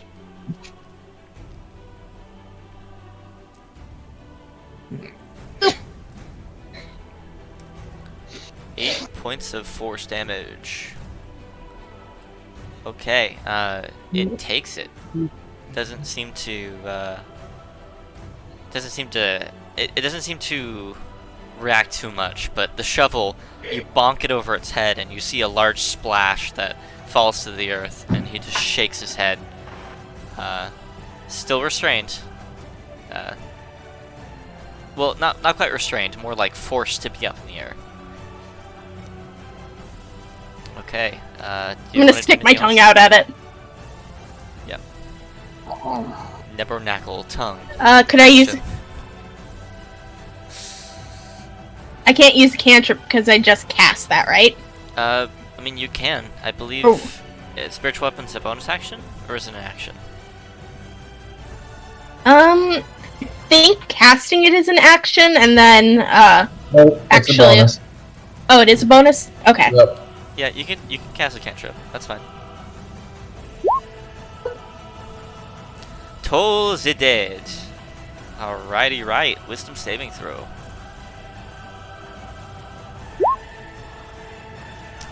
No! He saves, sadly. The bells toll for this guy, but he's not listening. Alright. I guess it's this guy's go. He's still Yeah, the guy I scared. He's still terrified. That's not changing anytime soon. He's gone. Jeez. He's just gone. He has a 90 feet movement. He's like tearing ass out. He's dashing, yeah. Yeah. G can't even keep up with that. Rain, you have just been traversed by a water god, essentially, and you're getting close up next to him. You get the feeling if you tried again, you could jump up out of those rocks and leap towards your friends, your allies in the defense of the elemental planes. What do you do? So you're saying that the elemental, the northernmost elemental, isn't too high for me to be able to try to persuade with my little bag of tricks if I were to jump high enough. If you got up onto that rock, you could probably catch him as he's still rising. They're a good, like, 20, 30 feet in the air. Oh, is it instantly 100? I was just assuming it moves at normal water speed. Again, you can do whatever you want, but technically it's up to 600 feet since I'm a spell sniper, but it says 300, and it's 100, because that's the height of the thing. It doesn't say it takes time to get there. It's up to you, it doesn't matter to me. Okay. Wait, which effect did you add again? Flood? Say that again? Which effective control word did you use? Flood? No. I did redirect flow. It was toward the end. I don't know. Yeah, I would say it's kind of a like slower movement because water at this weight just kind of needs to take the time to flow up. So they're a good 20 feet up. Okay, so if I can, I'm gonna try that maneuver. Okay. Okay, but with Ishti rowing, how are you gonna get back in the boat? That's a good point also. You're in a rocking boat and you're about to get on wet rocks. Go ahead and make an I'm a ranger of the coastline. I'm used to this. athletics check or acrobatics.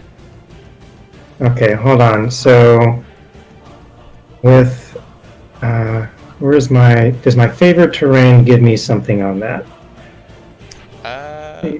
Probably. I mean, you are like basically jumping across stepping stones. Probably advantage or something. I don't see anything on here that would say anything about athletics or acrobatics checks. Just do your roll and assume it's an advantage, just because you like spend all your time just like skipping rocks and stuff.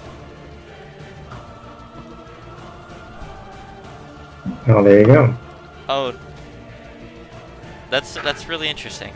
It's like a not natural 20 and then a natural 1. Alright, so you make your way up onto the rock and form the poor elemental that's just getting like the absolute shit kicked out of him by useful. His foot like flashes past you. Do you want to repeat the action you did last turn? Yes, I tried to apply a little bit of water at just the right spots to soothe him and calm him down. Alright, you tickle his toes.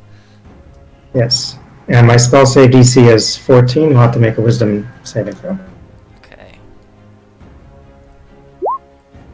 There you go. He fails. Great. The same splash of water, this time a little bit more forceful. You palm a orb of water into his into the ball of his heel. It's vaguely humanoid, but you just kind of like shove it in, and the water just starts to glow in that same bright light that it had the last time. And as you do, the shuddering, shaking gasps of a dying water elemental starts to calm. And then I'm going to use the rest of my movement to try to hop back into the boat. Okay. Shall I make another check? Go for it. It's. Okay. I really hope you don't just like, yes, I did it, and just bash your head open. Hey, that's how great stories are made. Yeah. Yeah, Oh no. But do I get the advantage you mentioned earlier? I did say that. Sure. Let's go for it. No. 19 Back into the good boat. enough. Let's say. Alright. Ishti, your occupants are very active today. Righty. What do you mean? They're just like running around all over the place. G's flying over that way. Nevro's getting kicked off of his saucer. Yusfolt's just... Yeah. He's a barbarian doing barbarian things. Yeah. Okay, this one's calm. He's just gonna follow the boat and like he's just gonna like be at the back of it and start. Oh wait, no, he's still stuck up there. I'm gonna roll.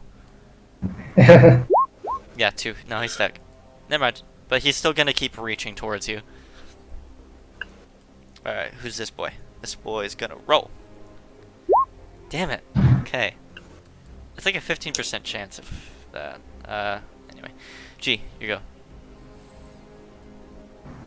G's just gonna like sit down on this ledge. This one's also pacified, right? Yep. Right? Yes, When I sir. say that? Okay. I love it. You're spreading love and fear. Well, I scared one of them off, beat the shit out of one of them, and made him love us. This one started loving us, so let's beat the shit out of the last one. You tickled his toes, man. What else can I say? I mean, I'll just put another arrow in his body. Oh, Yeah, casual. 23. 22, that hits. Alright, 22 piercing damage. Damn, you're higher than your roll. Right. Sharpshooter's a pretty good feat, dude. Yeah, you tell me about it. Oh boy. Alright, he takes the damage, an arrow slicing through his face. It's a magical weapon, and Flash. I'm using the magical arrows that disappear thanks to the infusion. Oh, is that lightning, was it?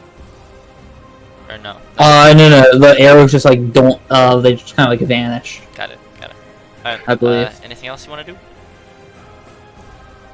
No, well, I'm good. Right. And you're as you look around, you feel a little bit more calm as you're just taking pot shots at these like stationary figures. You're I mean, surrounded. Gene's just sitting on the ledge, just chilling, like, just target practice. You're standing in a large group of mushrooms. These are known as, I believe, blue caps. They're essentially the Underdark's equivalent of wheat.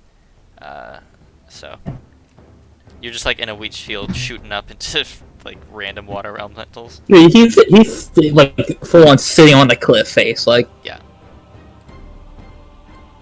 And there's still mushrooms everywhere. That's insane though. Nice. Alright, Ishti. Rowing the boat.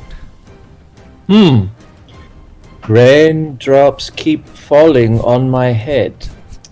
Anyway, that's done. I just want to understand you. So you're saying that each time it's my turn, the water goes up 10 feet around. Since we've had 2 rounds so far, it's 20 feet. Now it's my turn again. It's 30 feet. Is that what you're saying? Yeah, about, I'd say. I just wanted to make sure that, like, I'm not just, like, immediate, like, 100 feet up, because that would just, like, I don't know. I feel like it'd be kind of, like, bad for you guys. It is kind of reversing the flow of water. Right. I just figured the water was, like, flowing up and over. That's all. I just want to understand your mechanics so I can get whatever else. We'll go with 10 feet per round and 30 feet right now. Okay, I'm doing the same thing. Okay. Dashing another 20, I guess. Alright, athletics check. This is just like how well you pro. So I guess it doesn't matter if I dash then, because it all 20. comes down to athletics, right? Doesn't matter if I dash. Alright, yeah, you go another 20 feet. Alright, that's it. Just telepathically to G, take your time. Yeah, it's good target practice. Yeah. Sure you need it. Probably not. It's always Why good am I fun. still here? Are you in the... Oh, right. He's- 'Cause you're It was good knowing you. 1, 2, 3. I'm on the turtle. It follows Ishti. That's true. You're on the boat. You're on the metaphorical boat. Okay, charisma check. 15 fails. Goddamn. Alright, useful. What's your do? Yep. Double shimmer. Double shimmer. You're still attacking the one in front Yep. of you? The one that's The pacified one? Yep. He's too raged to care about. Yeah. Yeah, that is true. that checks out. Alright, yeah, So- just both hit, man. So 16 and 18 is 32.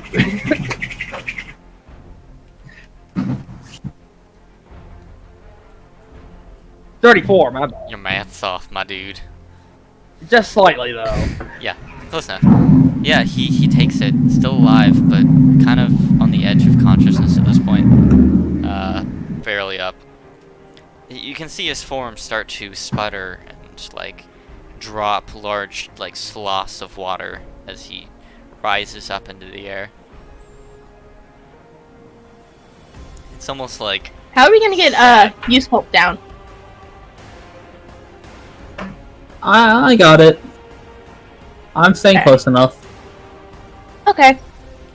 he is above rocks as well right now. Can I prep Featherfall since it's a reaction? I mean, reaction is just a reaction. Yeah, I mean, Whatever. if Uswell ever falls, I'll just Featherfall him right before he hits any rocks. Right. Or, like, anything. Yeah. Anything else useful besides destroying a And creature that's no longer angry at you? That's all I can do. Alright. Knackle, you're on a turtle. I'm on a boat, motherfuckers. Okay. Let's see. How is this one looking? It looks to be kind of fucked up. Is it like clinging to the edge of life?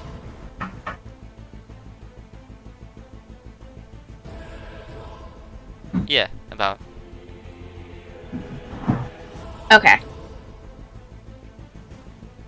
I want to attack this one or the one that was attacking me. I don't know, Useful has that one handled, so we're gonna go to the one on the very bottom. And... boop. You're gonna boop it. Yes, I'm also going to use my spiritual weapon against it. Aggressive booping. Nice. Dude, Alright, damn. that Boop hits. with, Your all spiritual capitals. weapon gets the advantage, and Oh, it's a crit. Jesus Christ. Alright, Doesn't we about to see some cleric Ready for bullshit. both? Minimal damage. Calling it out. Adding bolt at level 2. 21. That's really Nice. 101. Pretty good. 18. Jesus. Almost max damage on the second one. Right. That The first one was insane too. So that's aimed towards the Wow. bottom one, right? Yep, the very bottom one. Oh fuck. This guy. Alright. 39 is pretty good damage. 35. Oof. You forgot 4. 39. Oh yeah, the 4. Okay. Yeah. 39. Hey, that's that's pretty big. It's not enough. Did you want to do anything Wow. else, or are you just sitting there? I'm gonna stick my tongue at it again, blow raspberries. Nice.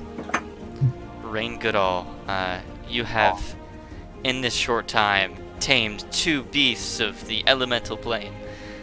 What do you do? Okay. So the remaining one that's on the offensive is the one that's furthest away from me. Yeah. So, you know the stereotype of individuals who have very calm demeanors, the rare times that they get angry is all the scarier. So Rain puts on an angry countenance and goes to the highest ranking member of the Wave Sons and just goes inches away from his eyes looking right directly into his or hers, and states, "If you distrust us, understand that the feeling is mutual. What you are doing right now is reckless behavior. You're putting us all into danger. I hope in the future you do the wise move and work together as a team. That's how you build trust." Make an intimidation check. Damn. Alright. Does he get an advantage for, lifting water elementals up and making a storm? Sure. Go for it. They're pretty pressed at this point. It's, Okay. I mean, Alright. 16's not bad. It's not bad. Yeah, he looks appreciatively cowed.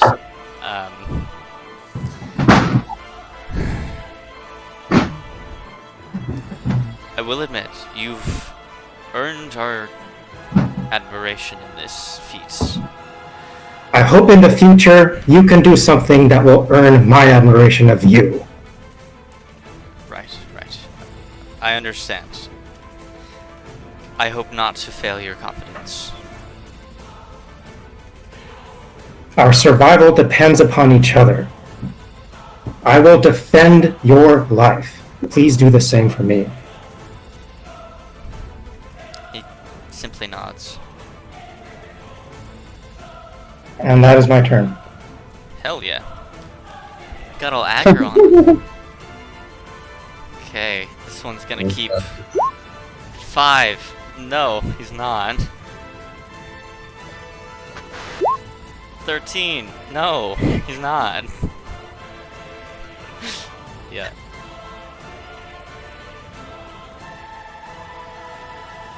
Who are you saying go fuck yourself to? You. Why?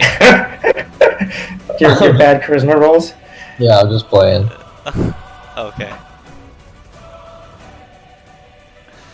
Alright, gee.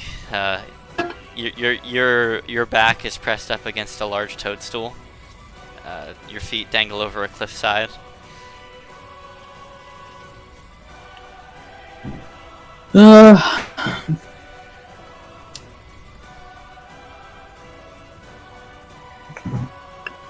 Yeah, I'll just take another pop shot.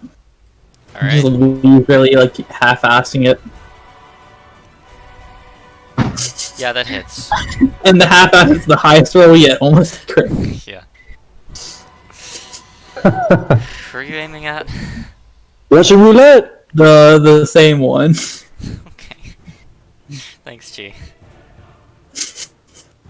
That's what I want you to do. Just put it in the air and see who you hit. This one just like goes I'll do straight it through the next time. calf.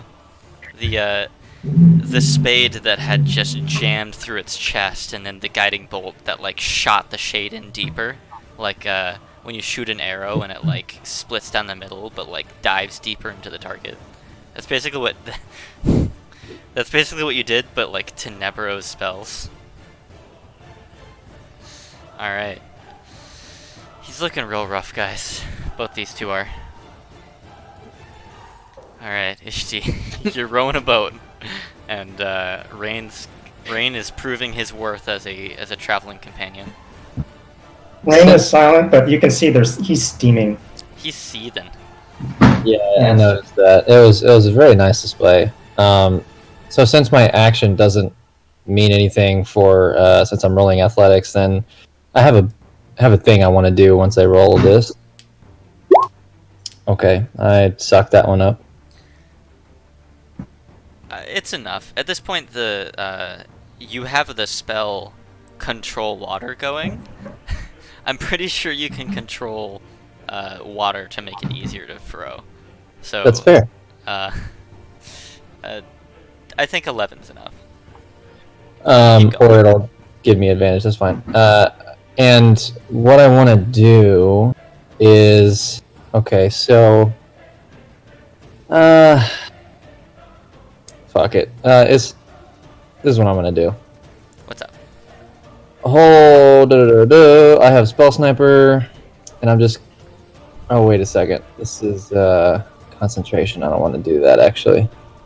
I'm just going to. Screw it. I messed it up. I had something in my mind, but it would ruin my concentration, so I can't do that. That's it. Alright.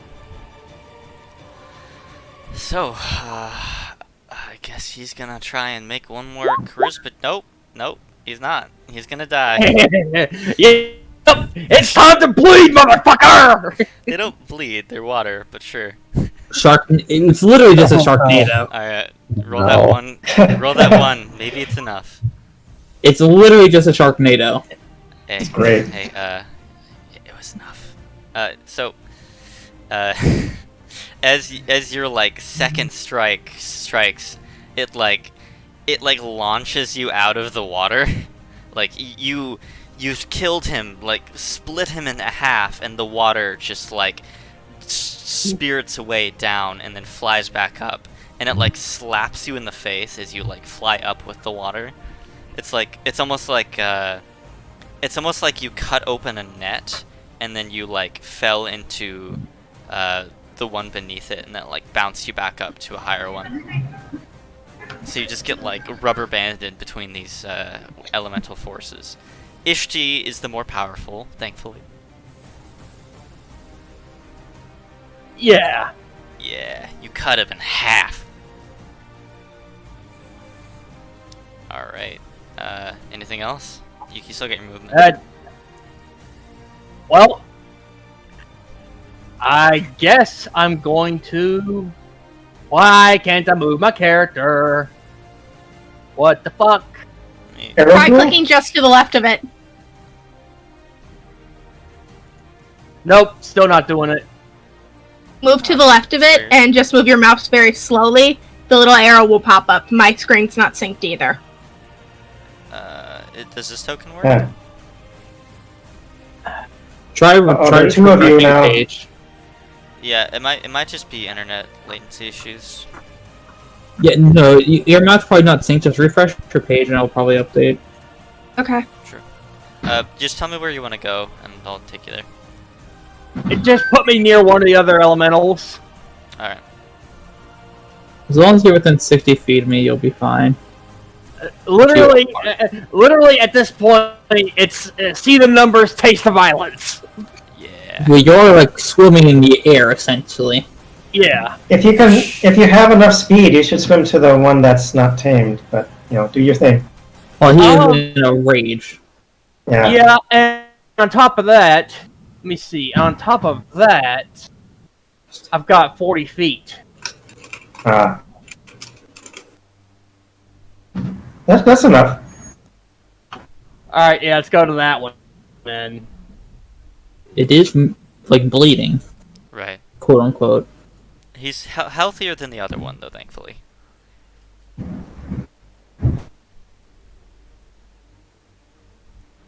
It's bleeding water. Alright, so who's next? That's Nebro Knackle. You're quite a distance away now. Hi. I'm still within 60 feet, therefore... Le boop. That does not hit. Le How do you boop. keep rolling the same numbers? You roll like an 11 and 11 area, now you roll a 10-10. Yeah, like, what the heck, dude? Nebro, why don't you press a button? Which one? Oh no, don't. Oh, that's a good idea. Where's the guide? You don't remember the guides. You also have to open up an entire control panel to even get to the buttons. Yeah. So it's I'm also It's- sitting on the control panel, yeah. It's beneath you. You can pop it open, but you'd be pressing blind because you'd have to like hang down underneath to actually. It's on like the move on it. underside. And it's in Dwarvish, so you can, but you'll be risking something. Wait, can I just say, how do like 5 of us speak Primordial, but nobody speaks fucking Dwarvish? I don't know. We live in a world. Guiding bolt. I We can live in speak a world two where different- elementals are prominent. Yes. I can It makes speak. sense. I can speak 2 different versions of fucking Primordial. Okay, why you though? Jesus. Me? Yeah. Aarakocra's by default speak Aarakocra, Orin, which is like the air version. And then I picked up Auckland because we're on the water island. That made sense. Yeah. He also went to a university around here, so he's like a college kid. Core tier yeah. background. Okay.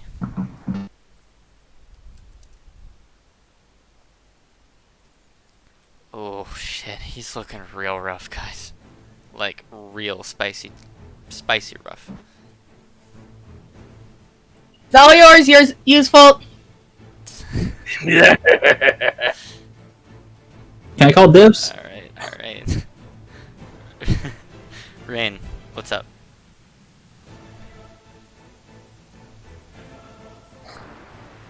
Are you still yelling at people? All right. From where I'm standing, I'm within range. The one that is not tamed, no. The one that is not tamed, I'm going to draw my longbow out and launch a couple arrows at it. You if you attune to it, by the way, you do have the +1 bonus. Yeah, Alright, that Yep. hits. That definitely hits. Great. it's +1 to rolls and damage. Yeah, Okay. that'll do it, man. Yeah. Alright. Then I don't bother with the second attack. Alright. If by that'll do it, you mean it's finished off. You have to roll the damage part. Yeah, I think. Oh, I thought I did. Oh, Click in chat. Click longbow Got it. +1. And then There you go. you hear an Aquan as he watches the arrow spiral towards him, helpless, dangling. He speaks out his final words, shouting them out to the world around. If I am to die, let it be by one who speaks with his... and then, like, it's an unintelligible word. It's, it loosely translates to, like, life water. Rain had aimed his arrows based off his knowledge of water elemental anatomy, if there is such a thing, to try to cause the least amount of pain and make it the quickest death. Yeah. No, I just realized that, life water sounds stupid. And I'm like, God, I can't think of a better way of saying it, but... I like it. Like a It's- specific... They're like. I mean, it's a bad translation. Language, a lot of words don't translate correctly Right. to this how. But now that all combatants are down, combat's over. Calm settles over you. You said you wanted to send an arrow at a specific spot. Oh, I was targeting a specific spot, if you would allow it, on the elemental itself to Okay. try to make the death as quick and painless as possible. Okay. You send your arrow through the largest and most populous part of his body that holds the spirits that keep him together, and you scatter them as quickly and painlessly as you possibly can. It's not the first time Rain has had to do a mercy kill to a wild beast. Nice. Alright. And then he, without saying a word, puts the weapons away and sits down, takes up the oars, and waits for the rest of the party to catch up before he puts his muscle into moving us around. I'm gonna just make sure I feather fall useful when he falls off the water. Cody, What's up? now since we're at a combat and the water is still up, is there any chance we can look around as we're rowing, maybe the others, and see if there's any, like, cool stuff at the bottom? Oh, sure. Go for it. I guess you can lift the rest of the water out. You left a little bit at the bottom, but now that there's not, go for it. For example, bodies of past excursion members. Oh god. Does anybody want to do it or help me? Because my investigation sucks pee-pee. I will. If you shout it out, I'll help. Okay. I mean, she's kind of just vibing, so. Yeah, I feel that. So 13. Jesus. Okay, so Rain got this. you all get on your hands and knees and dig around in the dirt. Most of you find nothing, but Rain Goodall, you fresh off your mercy killing, you find what feels to be like a stone rim, and as you explore the edges of it, you tentatively reach a hand out into the center, and as your hand reaches down, you expect to feel like a plate or something, or ground. You're not sure what you're expecting, but you find nothing, and your hand sinks down and down and down, and then you grasp onto a handle of something. You extract it, you pull something out, and as you pull it out, it's weird. There's a flush of water, but it seems to keep flushing. As you pull out, there appears to be you appear to be holding a teapot, but the teapot it's still pouring water, and you're like, oh, okay, it'll keep pouring and it'll run out, and then it doesn't. And you're sitting there holding a teapot, just pouring water out for like 10 minutes, and you're like, what? I tip it so it's no longer pouring. Okay. I right it. Yes, it ceases its flow. Wow. I let the rest of the group know about this.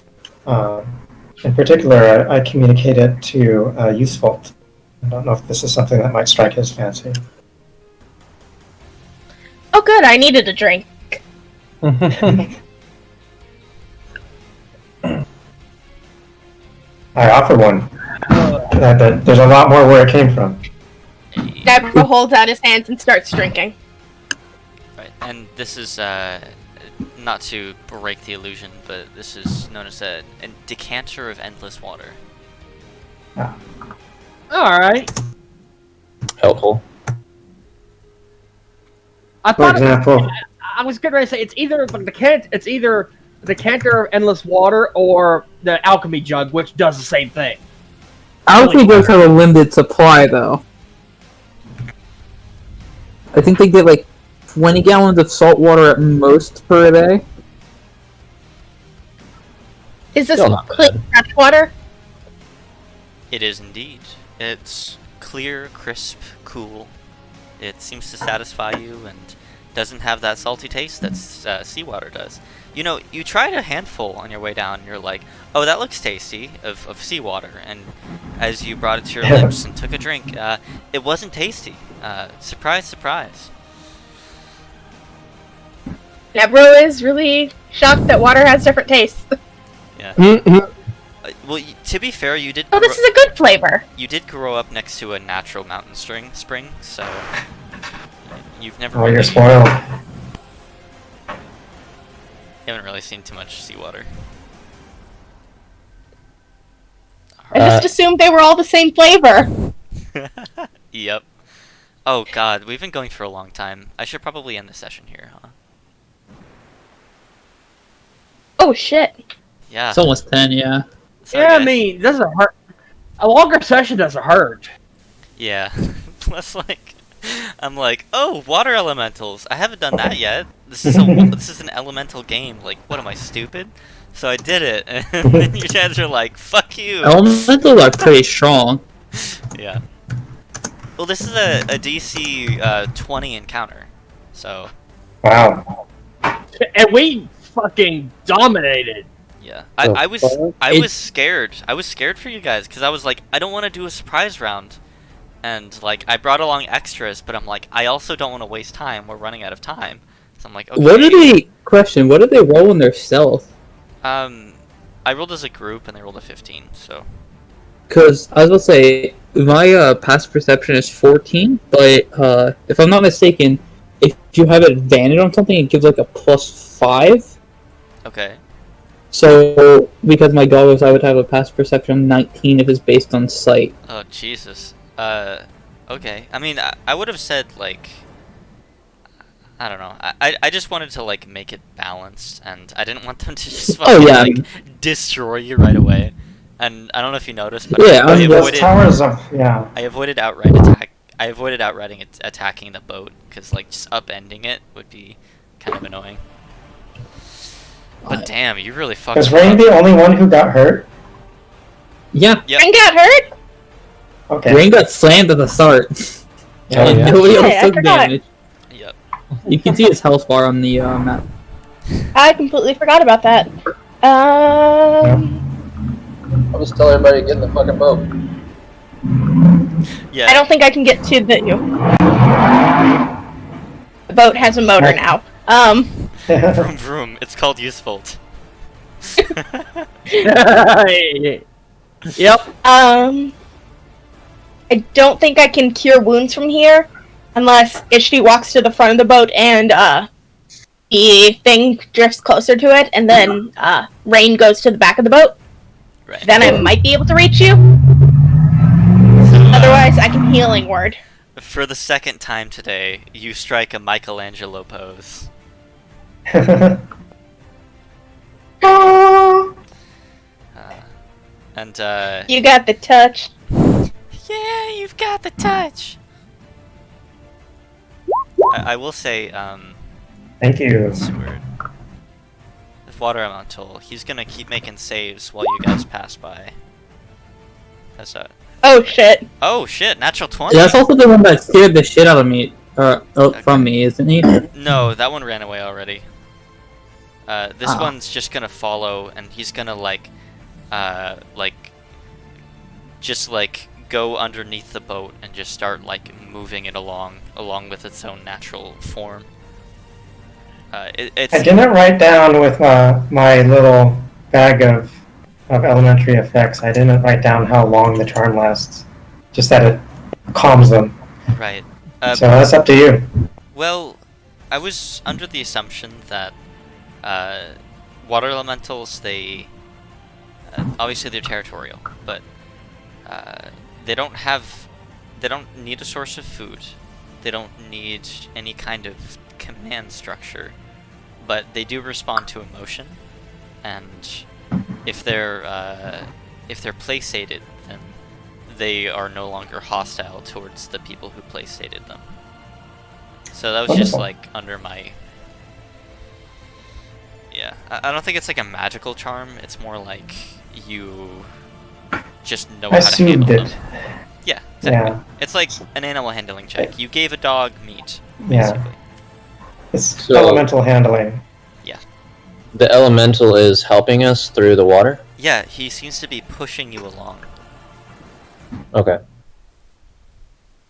Well, at this point, I'll probably start to slowly bring the water down. The wall of water begins slowly drifting back down to its rightful place.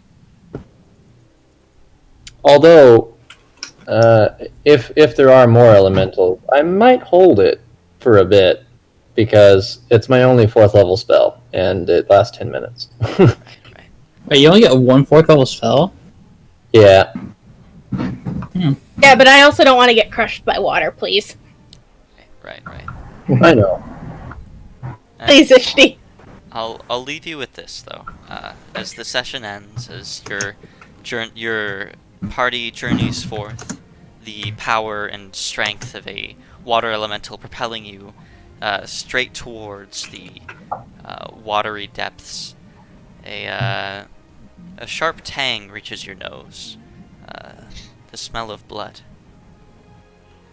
That's the end of the session. Just like a thick coppery scent. Mm. You can't see a source, it's just there. Okay. Alright. Thank you for running that. Yeah, it's fun. I mean, I tried my best to keep you guys safe, but apparently I don't need to do that. That Tower of Water spell just really owned the fight. That was really useful. Alright, I'm gonna stop my recording now. Yeah, I'll do that too. Ready? 3, 2, 1.